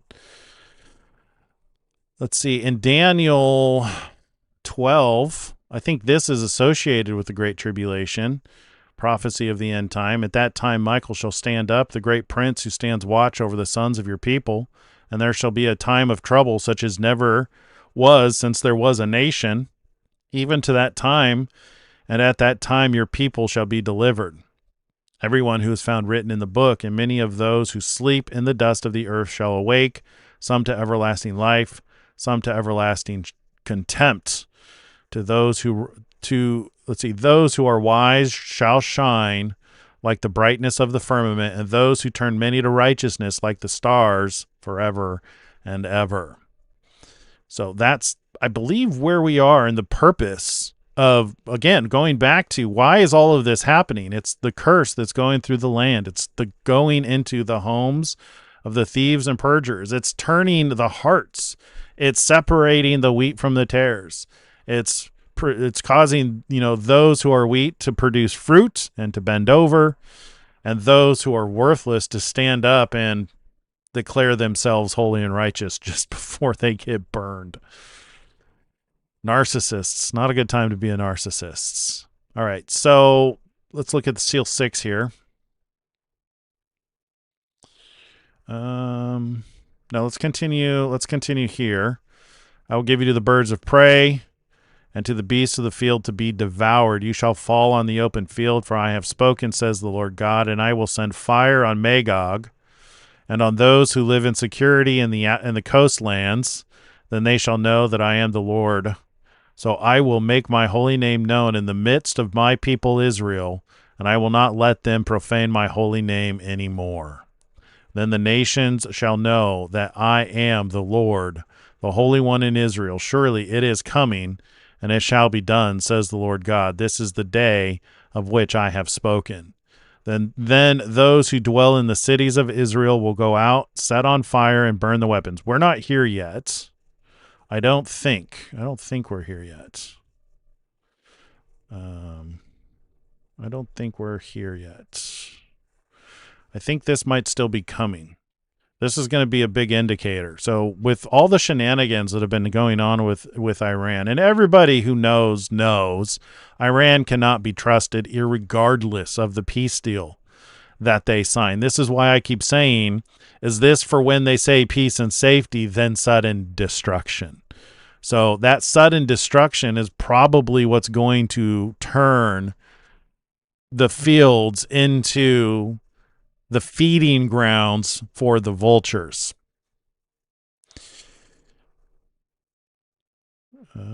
Let's go look. Let's continue here. For then there will be great tribulation, such as not been since the beginning of the world, nor this time, nor shall ever be. And unless those days were shortened, no flesh would be saved. But for the elect's sake, they will be shortened. That if anyone says to you those things. All right. So wherever the carcass is, there the eagles will be gathered together. Immediately. So this must be the shortened part. Immediately after the tribulation of those days. And I think we see this in the difference between seal 5 and seal 6. So they're not that far apart. So on this particular version that we're looking at, it's August to February. But we could also be looking at from February to August. So you're only looking at 6 months. So if we're in the tribulation, then we're got to be getting close to it. So probably close to the final conclusion of the mass death events. And then shortly after that, the opening of seal number 6, which is probably the shortening part. Now let's get into looking at seal number 6. I think we covered everything about seal 5 for now.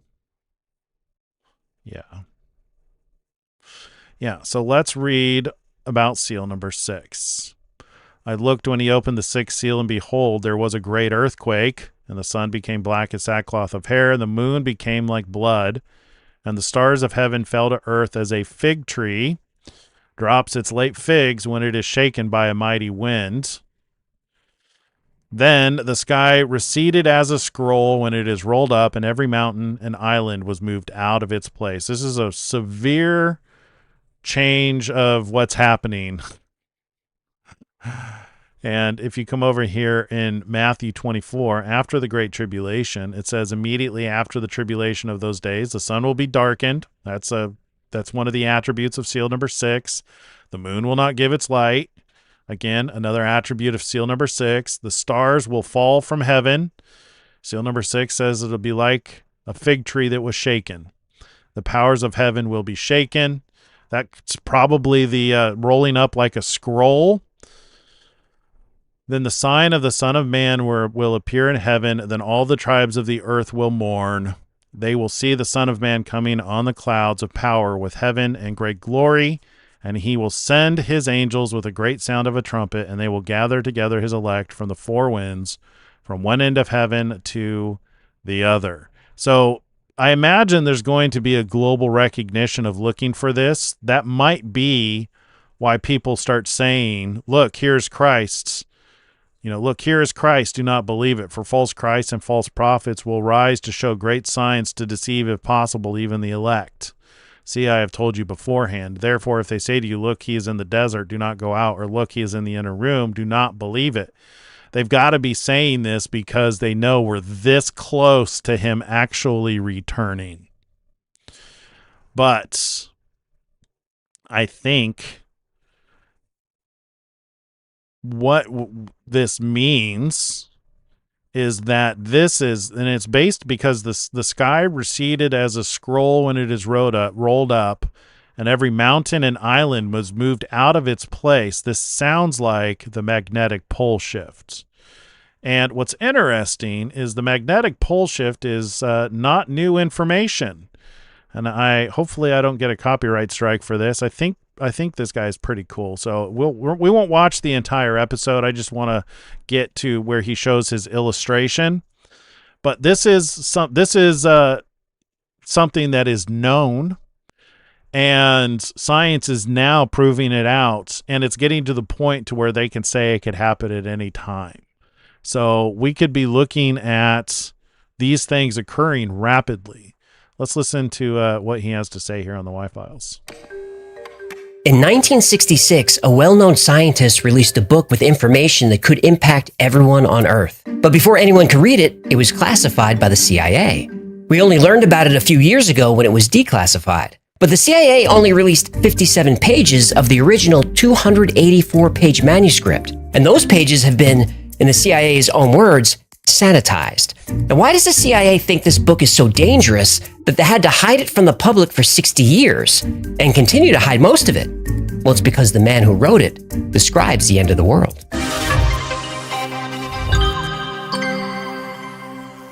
In 1966, former McDonnell Douglas engineer Dr. Chan Thomas released a book called The Adam and Eve Story. Now, that title might sound like he's being cute, but he's actually being literal. This book is about the end of the world as we know it. Hey. What's up? Is this one of those stories where you scare the hell out of us? Then you wrap it up with a happy ending? Well, you're half right. Oh, no. If I soil my bowl again, you gotta remember to edit that out. They didn't know you had an accident. You just told them. Well... Thomas presents evidence of a coming shift in the Earth's poles that creates a cataclysm. And Thomas says these pole shifts are cyclical, that on regular intervals, a disaster wipes out almost all human life, and we start over again in the Stone Age. He says we're actually the 6th advanced civilization to evolve on Earth. There may have been even more civilizations that have been here, but the further back you go, the harder it is to know for sure because some of these civilizations occupied continents that no longer exist. Now, Thomas isn't the first scientist to publish this theory. In 1958, almost 10 years before the Adam and Eve story, Charles Hapgood published The Earth's Shifting Crust, which discussed the Earth crustal displacement hypothesis. This theory says that sometimes the Earth spins really fast and the continents are rearranged. When Hapgood proposed the idea of continental drift, it was... Did you hear that? Sometimes the Earth spins really fast and the continents are rearranged. Let me go dig up that verse for you. Called pseudoscience, but Hapgood had his supporters. In fact, Albert Einstein wrote the forewords for 2 of his books. Now, of course, we know that Hapgood was right. The continents do move. They drift apart and collide together over and over again, and have done so for almost 4 billion years. Pangaea was the supercontinent that broke apart to form the land masses that exist today. But before Pangaea, there was the supercontinent Gondwana, which existed for 400 million years. Before Gondwana, there was Pannotia. Before that, Rodinia, Columbia, Atlantica, Arctica, Kennerland, Ur, and Valbara. These were all supercontinents that eventually broke apart and reformed. After working with Einstein and a few other scientists, Charles Hapgood released the book The Path of the Pole as an update to his previous theories. In this book, Hapgood suggested that the Earth's poles are constantly moving. Again, this piece of pseudoscience was eventually proven true. Hapgood believed that a pole shift between 15 and 40 degrees occurred around 9600 BC, or 11,600 years ago. Younger Dryas. Now, the Piri-Reis map is something that has baffled scientists for hundreds of years. On the Piri-Reis map is the continent of Antarctica. But Antarctica wasn't discovered until 1820, and Piri-Reis claimed the information on his map came from much older maps. If Charles Hapgood was right and the Earth's axis was shifted 15 degrees from where it is now, Antarctica wouldn't be completely covered in ice. Hapgood believed an Ice Age civilization, long forgotten, mapped the coast thousands of years ago. Though many of Hapgood's theories have proven to be true, the Ice Age pole shift is still controversial. We do know the poles shift over time. We also know the continents drift over a very long period of time. But Dr. Chan Thomas, in his book The Adam and Eve Story, says the shift happens in less than a day. Chan Thomas describes in detail what this will be like, and it's worse than any Hollywood disaster movie ever conceived. Far worse. All right, before we look at that, I want to look at this scripture. Oh, shoot. I closed my group. Here.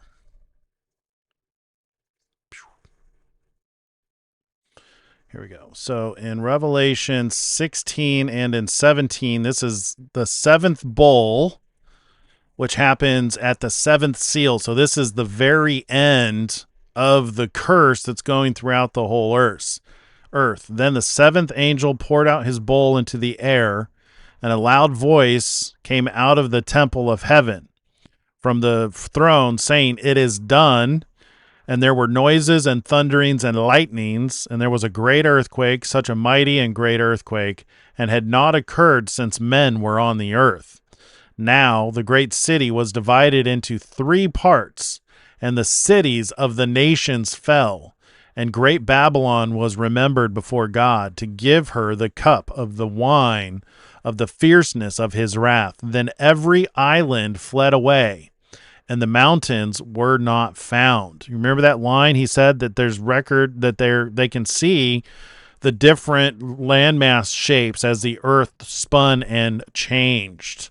I just wanted you to see that because we have 2 things that we're looking to happen here. Is at seal number 6 is the magnetic pole shift. That's when the earth rotates. We're going to see that visualization here shortly. And then after the pole shift is going to be the reforming of the landmass into Pangea, which that's when all the islands and mountains are moved out of their place. So basically it's a restoring of the heavens and the earth back to before the flood. All right, where's that video? I think it's here. Chan Thomas begins his book with a chapter that describes exactly what we'll experience during this pole shift event. But before we get into it, now might be a good time to hit pause and grab fresh underwear. I've learned to listen to him when he says that. With a rumble so low as to be inaudible, then fueling into a thundering roar, the earthquake starts. Only it's not like any earthquake in history.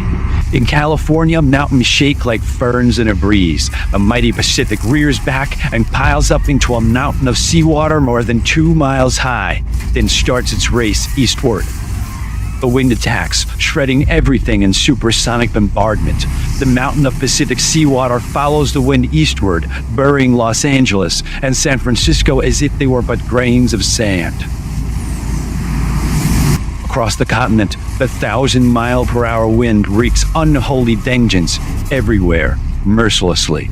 Now here's why there's such violent wind. The Earth spins about 1,000 miles per hour. We don't feel this because everything is spinning together. The land, the water, the atmosphere. Now Thomas says that when the pole shift happens, the Earth's air and water continue to spin, but the land... That's when the sky rolls up like a scroll and the islands and the mountains are moved out of their place. You understand now why the islands and mountains are moved out of their place. That momentum is going to reshape things. Masses stop. In many places, the Earth's molten sublayer breaks through and spreads a sea of white, hot liquid fire. In a fraction of a day, all vestiges of civilization are gone, and the great cities, Los Angeles, San Francisco, Chicago, Dallas, New York, Boston. Now let's go read here. Oh, I didn't close it. What I do, just minimize it. Let's go read what happens in seal number 6. In Matthew 24. Immediately after the tribulation of those days, the sun will be darkened and the moon will not give its light. The stars will fall from heaven. The powers of the heaven will be shaken. Then the sign of the Son of Man will appear in heaven. And then all the tribes of the earth will mourn. And why would they mourn? Well, you got to look at seal 6 to understand that. Well, this information is becoming more and more readily available, thanks to people like Ben Davidson at Suspicious Observers. So here in seal 6, this is one of the signs of seal 6. Stars of heaven fell to the earth as figs tree drops its late figs when it is shaken by a mighty wind. There's going to be wind when the earth rolls. Then the sky receded as a scroll when it is rolled up, and every mountain and island was moved out of its place. Why? Because of the momentum of the earth spin. And the kings of the earth, the great men, the rich men, the commanders, the mighty men, every slave and every free man hid themselves in the caves and in the rocks of the mountains, and said to the mountains and rocks, fall on us and hide us from the face of him who sits on the throne, and from the wrath of the Lamb, for the great day of his wrath has come. Who is able to stand? This explains why it is that they mourn. Then all the tribes of the earth will mourn, and they will see the Son of Man coming on the clouds of heaven with power and great glory. And he will send his angels with a great sound of a trumpet, and they will gather together his elect from the four winds, from one end of earth, one end of heaven to the other.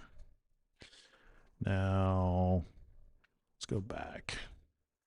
Austin are nothing but legends. Barely a stone is left where millions walked just a few hours ago. Now think of what would happen if you were in a car going 1,000 miles per hour that suddenly stopped. Now think of what would happen if a large city going 1,000 miles per hour suddenly stopped. Skyscrapers would collapse. Millions of people would be thrown around like they were in a food processor. Very few people would survive that.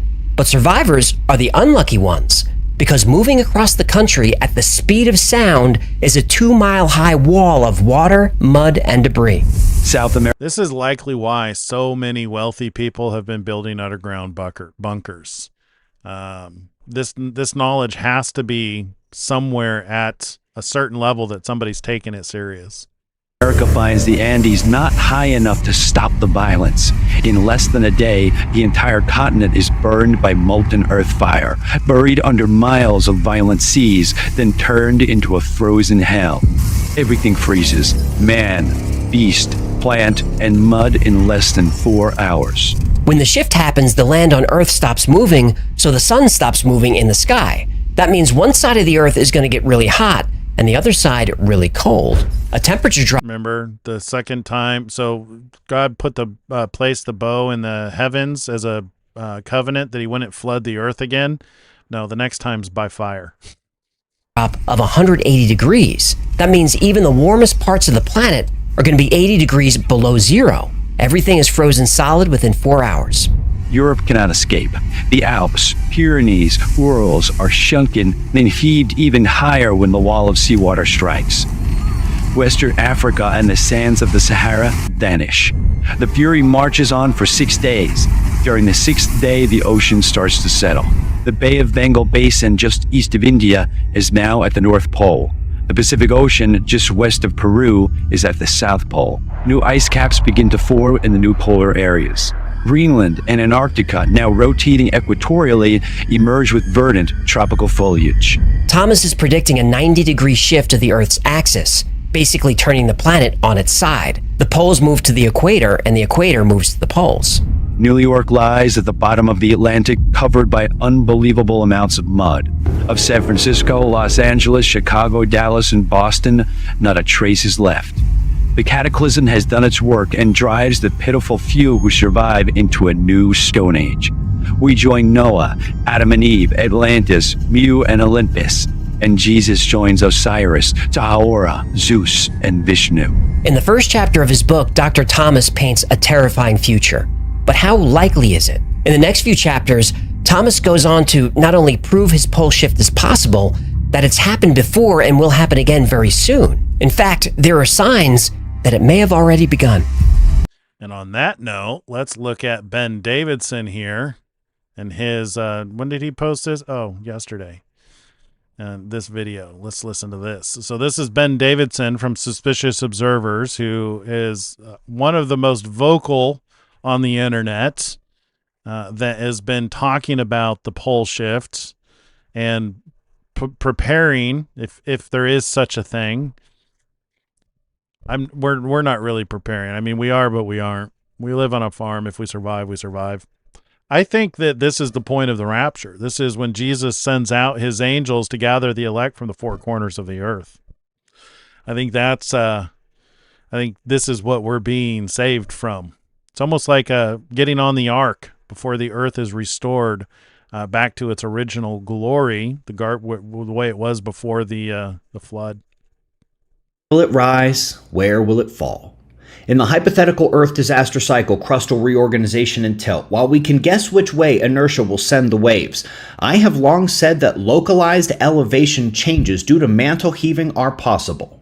over time. That same action does remain likely in our minds now, but the actual reaction that causes it has now been elucidated. I've been working for 2 years with a physicist from Greece and a geologist from Wyoming, both quietly on board with the tilt, the disaster, the cycle, and the great waves. They both agree I got the mantle-heaving causation wrong 3 years ago, even if the concepts of motion were technically absolutely correct. You see, at the basement of Earth's crust, it is not flat where it touches the mantle. It's non-homogeneous. There are some flat parts, but there are also areas with holes, ridges, and deeper protrusions. The one directly beneath Wyoming is the most prominent in North America, acting like a rudder or underside fin on a fish or boat, dipping down into the mantle. This is where I got things a bit wrong. It's actually about what is casually referred to as bulldozing resistance and the thrust force applied reactively back on the bulldozing object. In this case, as the crust shifts, the underside rudder or fin, the geologic crustal protrusion downward, must be forced upward on the leading edge and downward on the trailing side. At this point, we have the crustal data for the entire world. The one I'll focus on for America sadly flipped the colors. Purple and blue are the deepest crustal protrusions here. So observers, you know in my version of the tilt, North America goes southward. So imagine that purple blob in northern Colorado is the fin or rudder.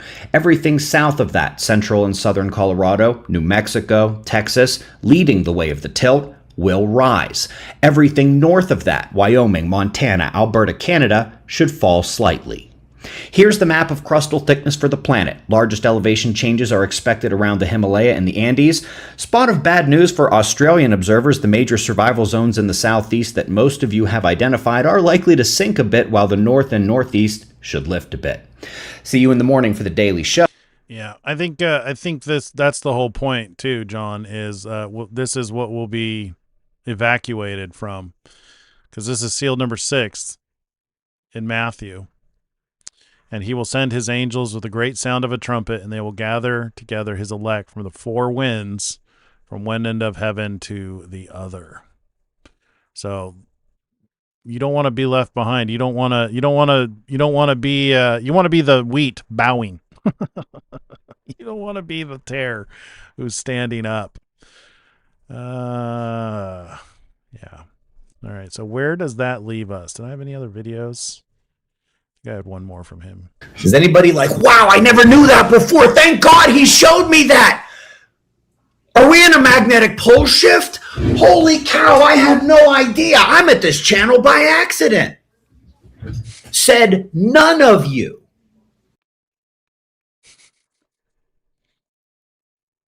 This is interesting. I reposted this one today. So the Atlantic Ocean is definitively cooling right now, and it's cooling at a time that it really should be ramping up much more than it is. Now, of course, there is the seasonal up and down of summer versus winter in the northern Atlantic, but it is trailing this. And my big question is, okay, there's only a couple of things that could be to blame. Either there was an extra gyre release, or, and possibly, there was an interruption of the ocean heat transport in sort of like a stumbling step of the AMOC before it actually fully collapses.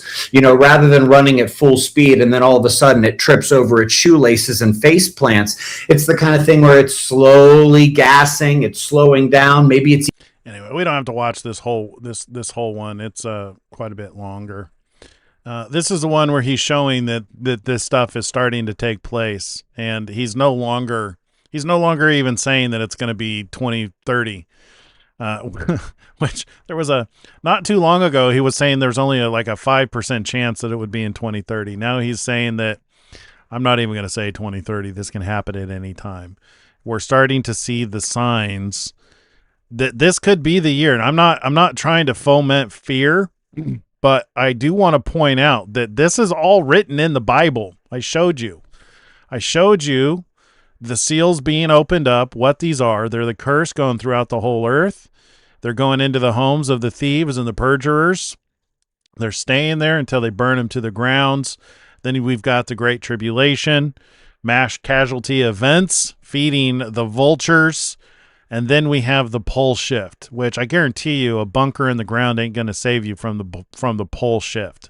You realize that you still need oxygen down in those bunkers. Every single one of them has a tube sticking up that draws air. What's going to happen if your particular bunker ends up underwater? You're going to be sucking in air and you're going to drown in your bunker. And, this is part of, the tribes of the earth will mourn. They're going to see these things coming. And because they're not watching, I don't think many people are going to watch this channel, this video, and realize what's happening. Can you imagine learning about these things and not knowing what it is that's coming?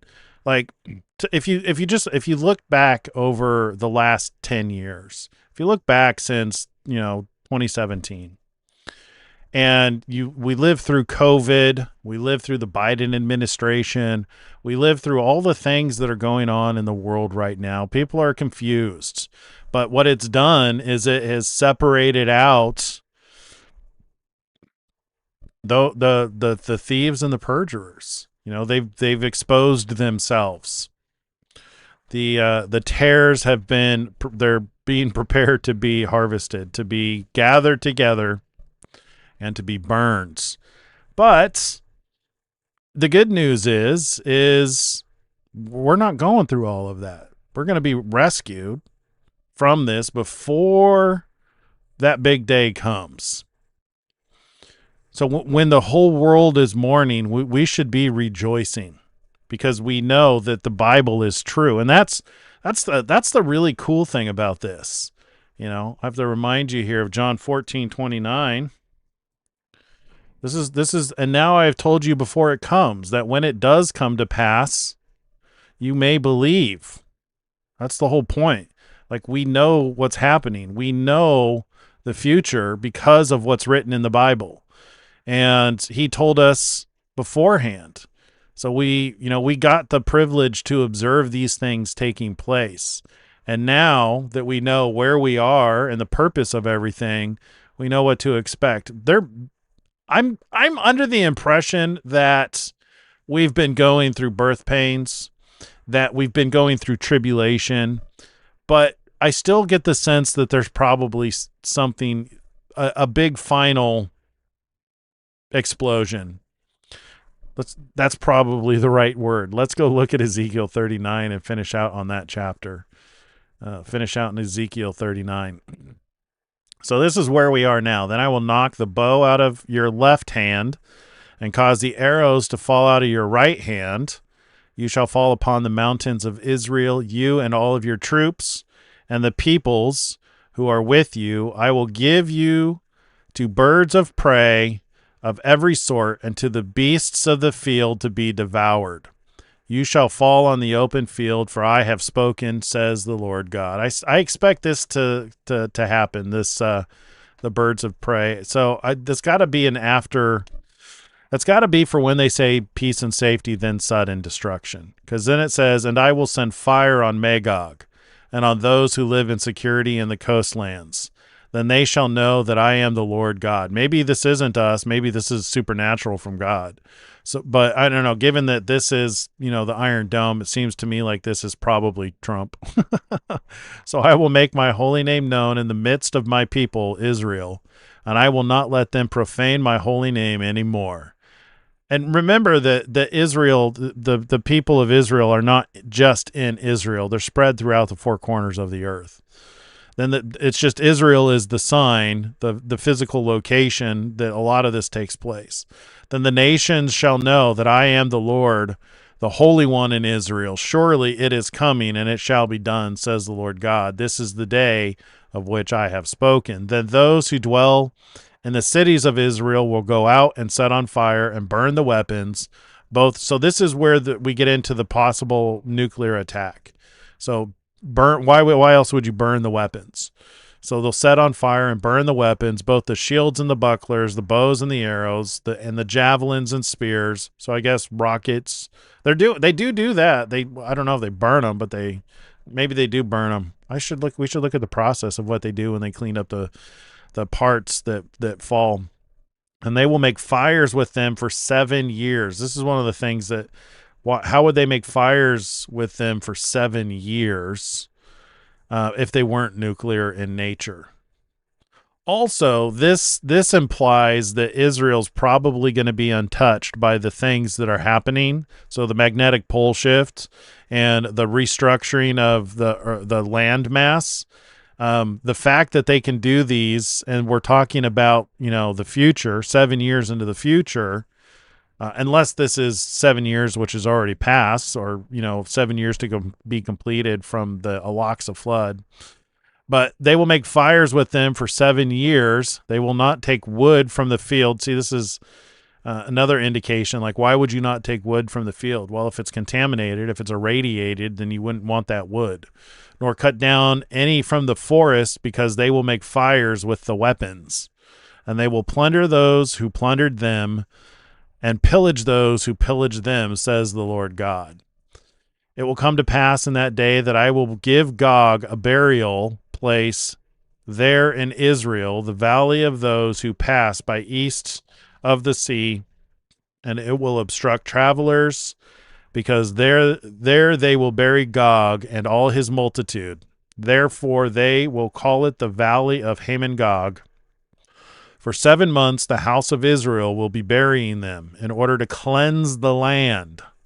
Indeed, all of the people of the land will be burying, and they will gain renown for it on the day that I am glorified, says the Lord God. They will set apart men regularly employed. So this is another one of the key phrases here that's like, these sound like nuclear specialists. They will set apart men regularly employed with the help of a search party. This is their purpose, to pass through the land and bury those bodies remaining on the ground in order to cleanse it. At the end of the 7th month, they will make a search. The search party will pass through the land, and when anyone sees a man's bones, he will set a marker by it. Well, why would you set a marker by it? Maybe it's irradiated?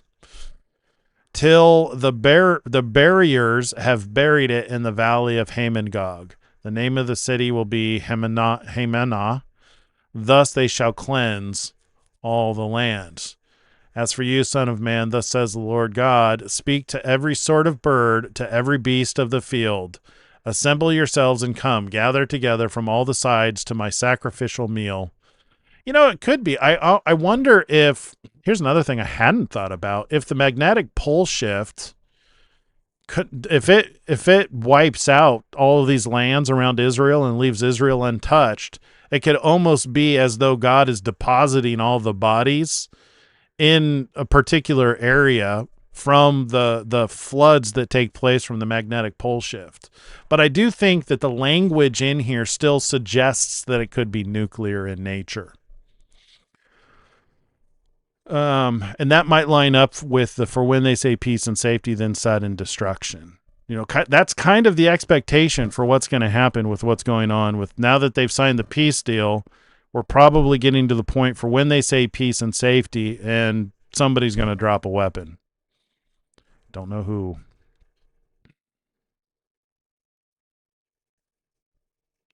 Stephen Burns just dropped a video talking about the Earth rotation speed. Okay, we'll have to check it out.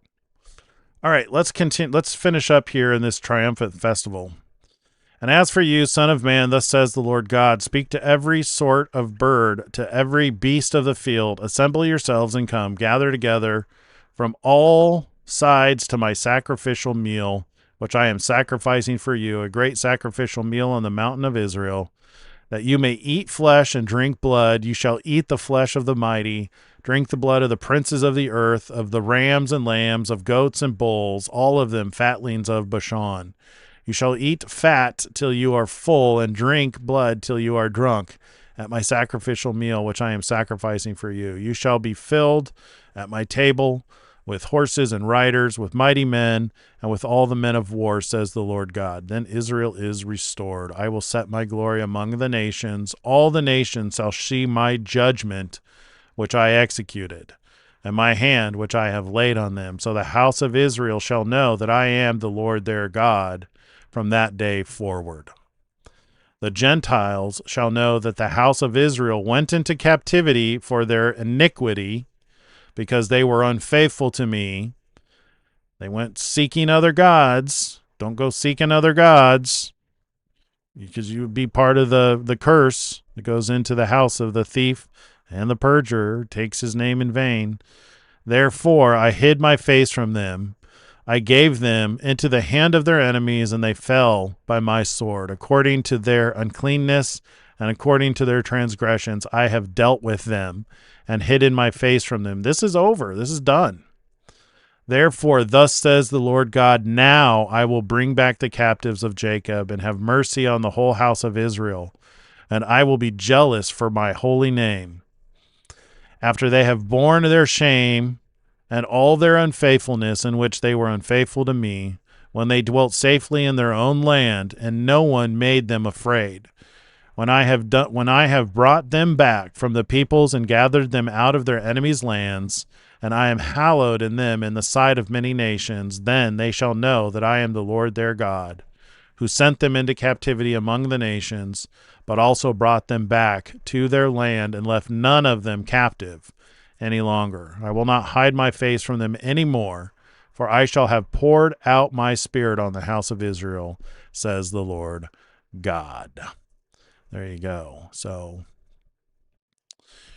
Christians, make sure you don't go following in the iniquity of the Jews.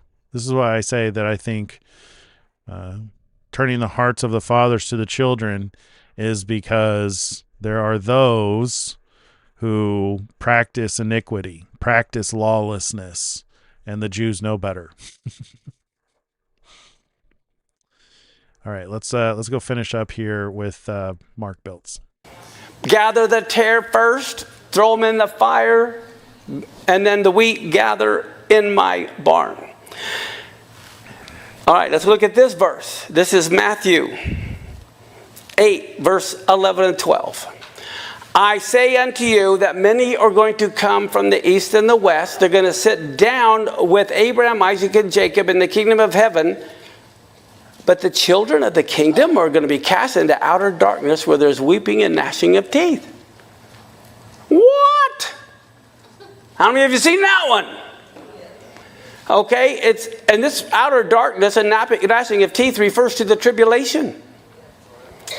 All right, let's look at Matthew 22, verse 2 and 5. The kingdom of heaven is like a certain king which made a marriage for his son. Who is this marriage for? Yeshua. And so what does he do? He sent his servants to call them that were bidden to the wedding. In Leviticus 23:2, where it talks about the feast of the Lord, it says you're to proclaim them. And that word there, kara, means to call. In particular, it's those who are invited. The call to the wedding, it's time for the wedding, is to those who have been invited. And so here we see they're calling those that were invited to the wedding, and they wouldn't come. Again, he sent forth other servants, saying, tell those who are invited or bidden, I prepared my dinner, my oxen and my fatlings are killed, and everything is ready, come to the marriage. But they made light of it, went their ways, one to his farm, one to his merchandise. How many of you want to be at the wedding of the Messiah? Always the bridesmaid, never the bride. Okay? If you want to be at the wedding, you need to be at the dress rehearsal. This is why we keep all the feasts. We don't just talk about the feasts, we do the feasts. We do Rosh Hashanah, we do Yom Kippur. It has different meanings, okay? Obviously there's no temple, but we do what we can do. So here, it's all about commercialism, the ephah. They're more concerned about making money than they are attending the wedding.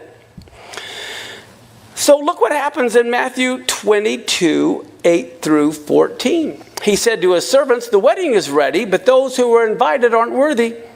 Go therefore into the highways, as many as you find, bid them to the marriage. So the servants went out to the highways, gathered together all as many as they found, both what? Our job is not to clean people. Our job is to get them and let God do the cleaning. The problem is when we try to clean them. We are supposed to invite everybody. So the wedding was furnished with guests, and when the king came in to see the guests, he saw there was someone who didn't have on a wedding garment. What is that talking about, a wedding garment? Well, it goes on to say, and he said to him, friend, he's a friend, how come you came in here not having on a wedding garment? And the guy was speechless. And so the king said to the servants, bind him hand and foot, take him away, cast him into outer darkness where there's weeping and gnashing of teeth, for many are called, but few are chosen. This is getting interesting. What does it mean those that were bidden to come didn't come, but then both the bad and good are invited, but one didn't have on a wedding garment?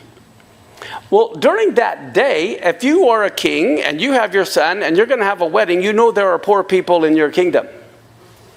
And so the king provided wedding garments for everybody to come in. But here's someone who wanted to come in their own righteousness. They wanted to come in their own garment. I don't want the king's garment. I'm coming in my own garment. Do you know this parable comes from Zephaniah? Look, Zephaniah 1, 6 through 8.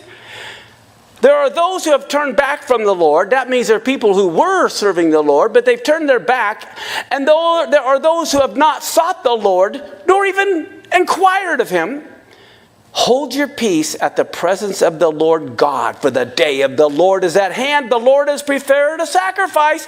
He's bid his guests, and it'll come to pass in the day of the Lord's sacrifice, I'm going to punish the princes. I'm going to punish the king's own children and all who are clothed with strange apparel. There are people that are serving God, part of the body of Messiah, but they think they're attaining everything through their own righteousness. God owes them to come to the wedding. As a matter of fact,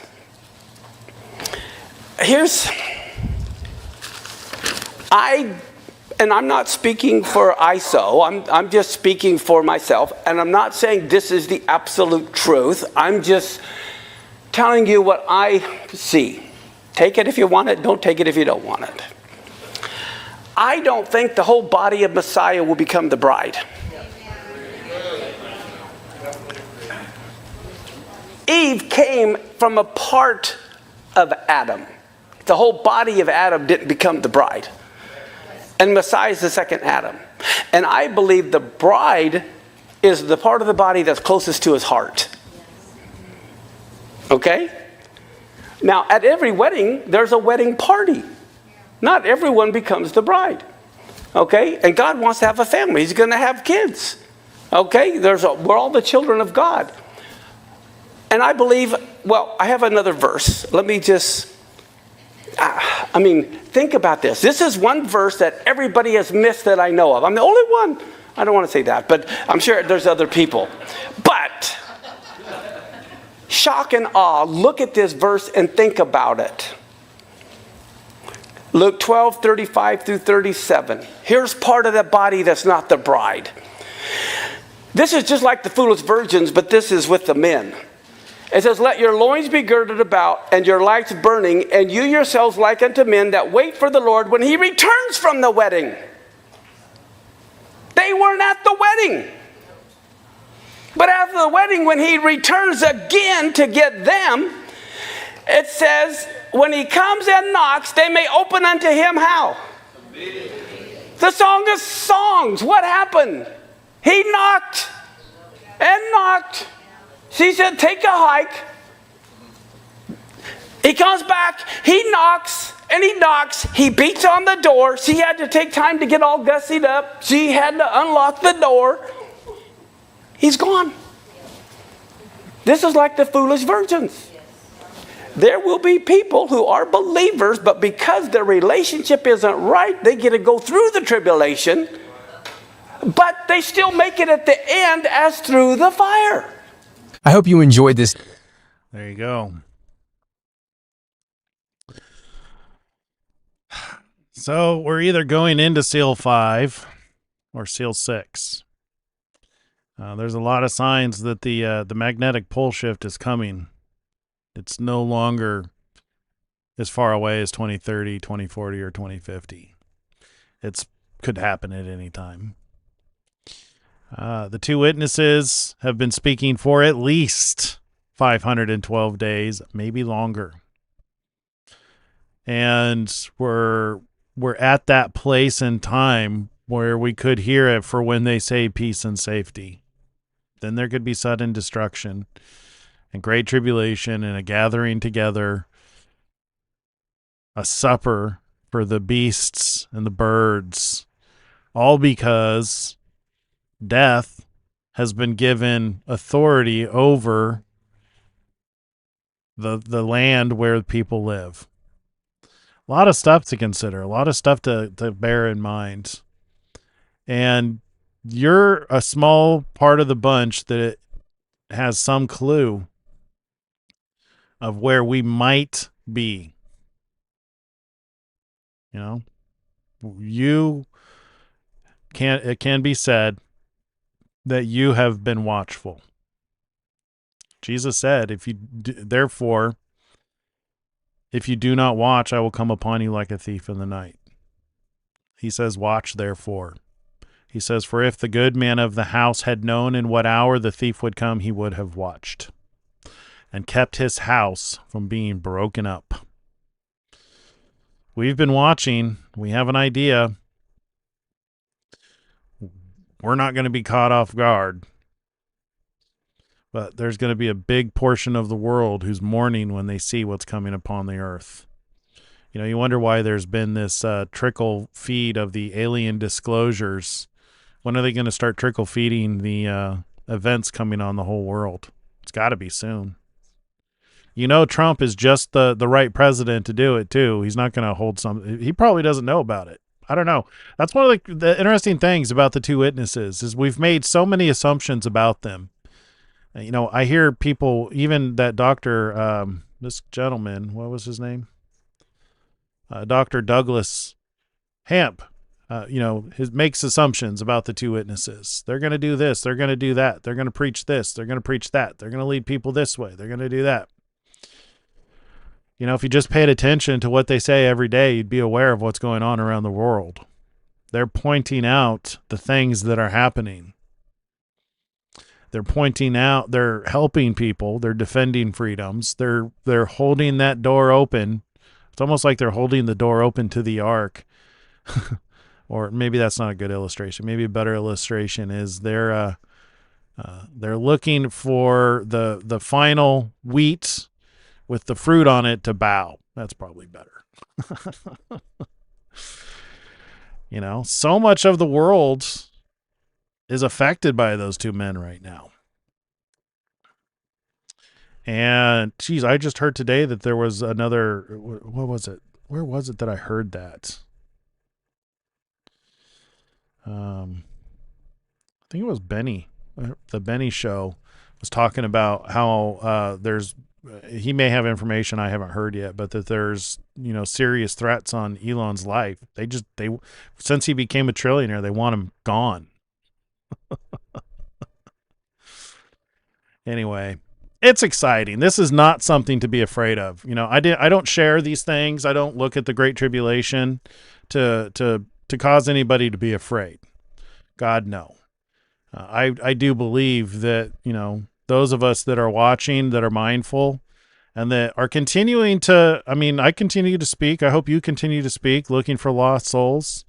We'll keep working until Christ returns. Keep working until that final hour. Keep working the harvest. Keep looking for the fruits. Keep, laboring until he returns. But it's a time to be excited. It's a time to look up and know that your redemption is near. And what comes after this, man, oh man, you thought you were planning for retirement. Nope. You've got your whole life ahead of you. Your whole eternity ahead of you. What's eternity going to be like? I imagine it's going to be unlike anything we've ever imagined in our entire lives. I imagine it'll be exciting. Anyway, with that, I'll leave you guys. Thank you so much for hanging out with me tonight. If you like this content, like the video, subscribe to the channel. Come back and visit us Monday through Friday, 4:30 Pacific time, 7:30 Eastern Standard Time. God bless you guys. Shalom, shalom.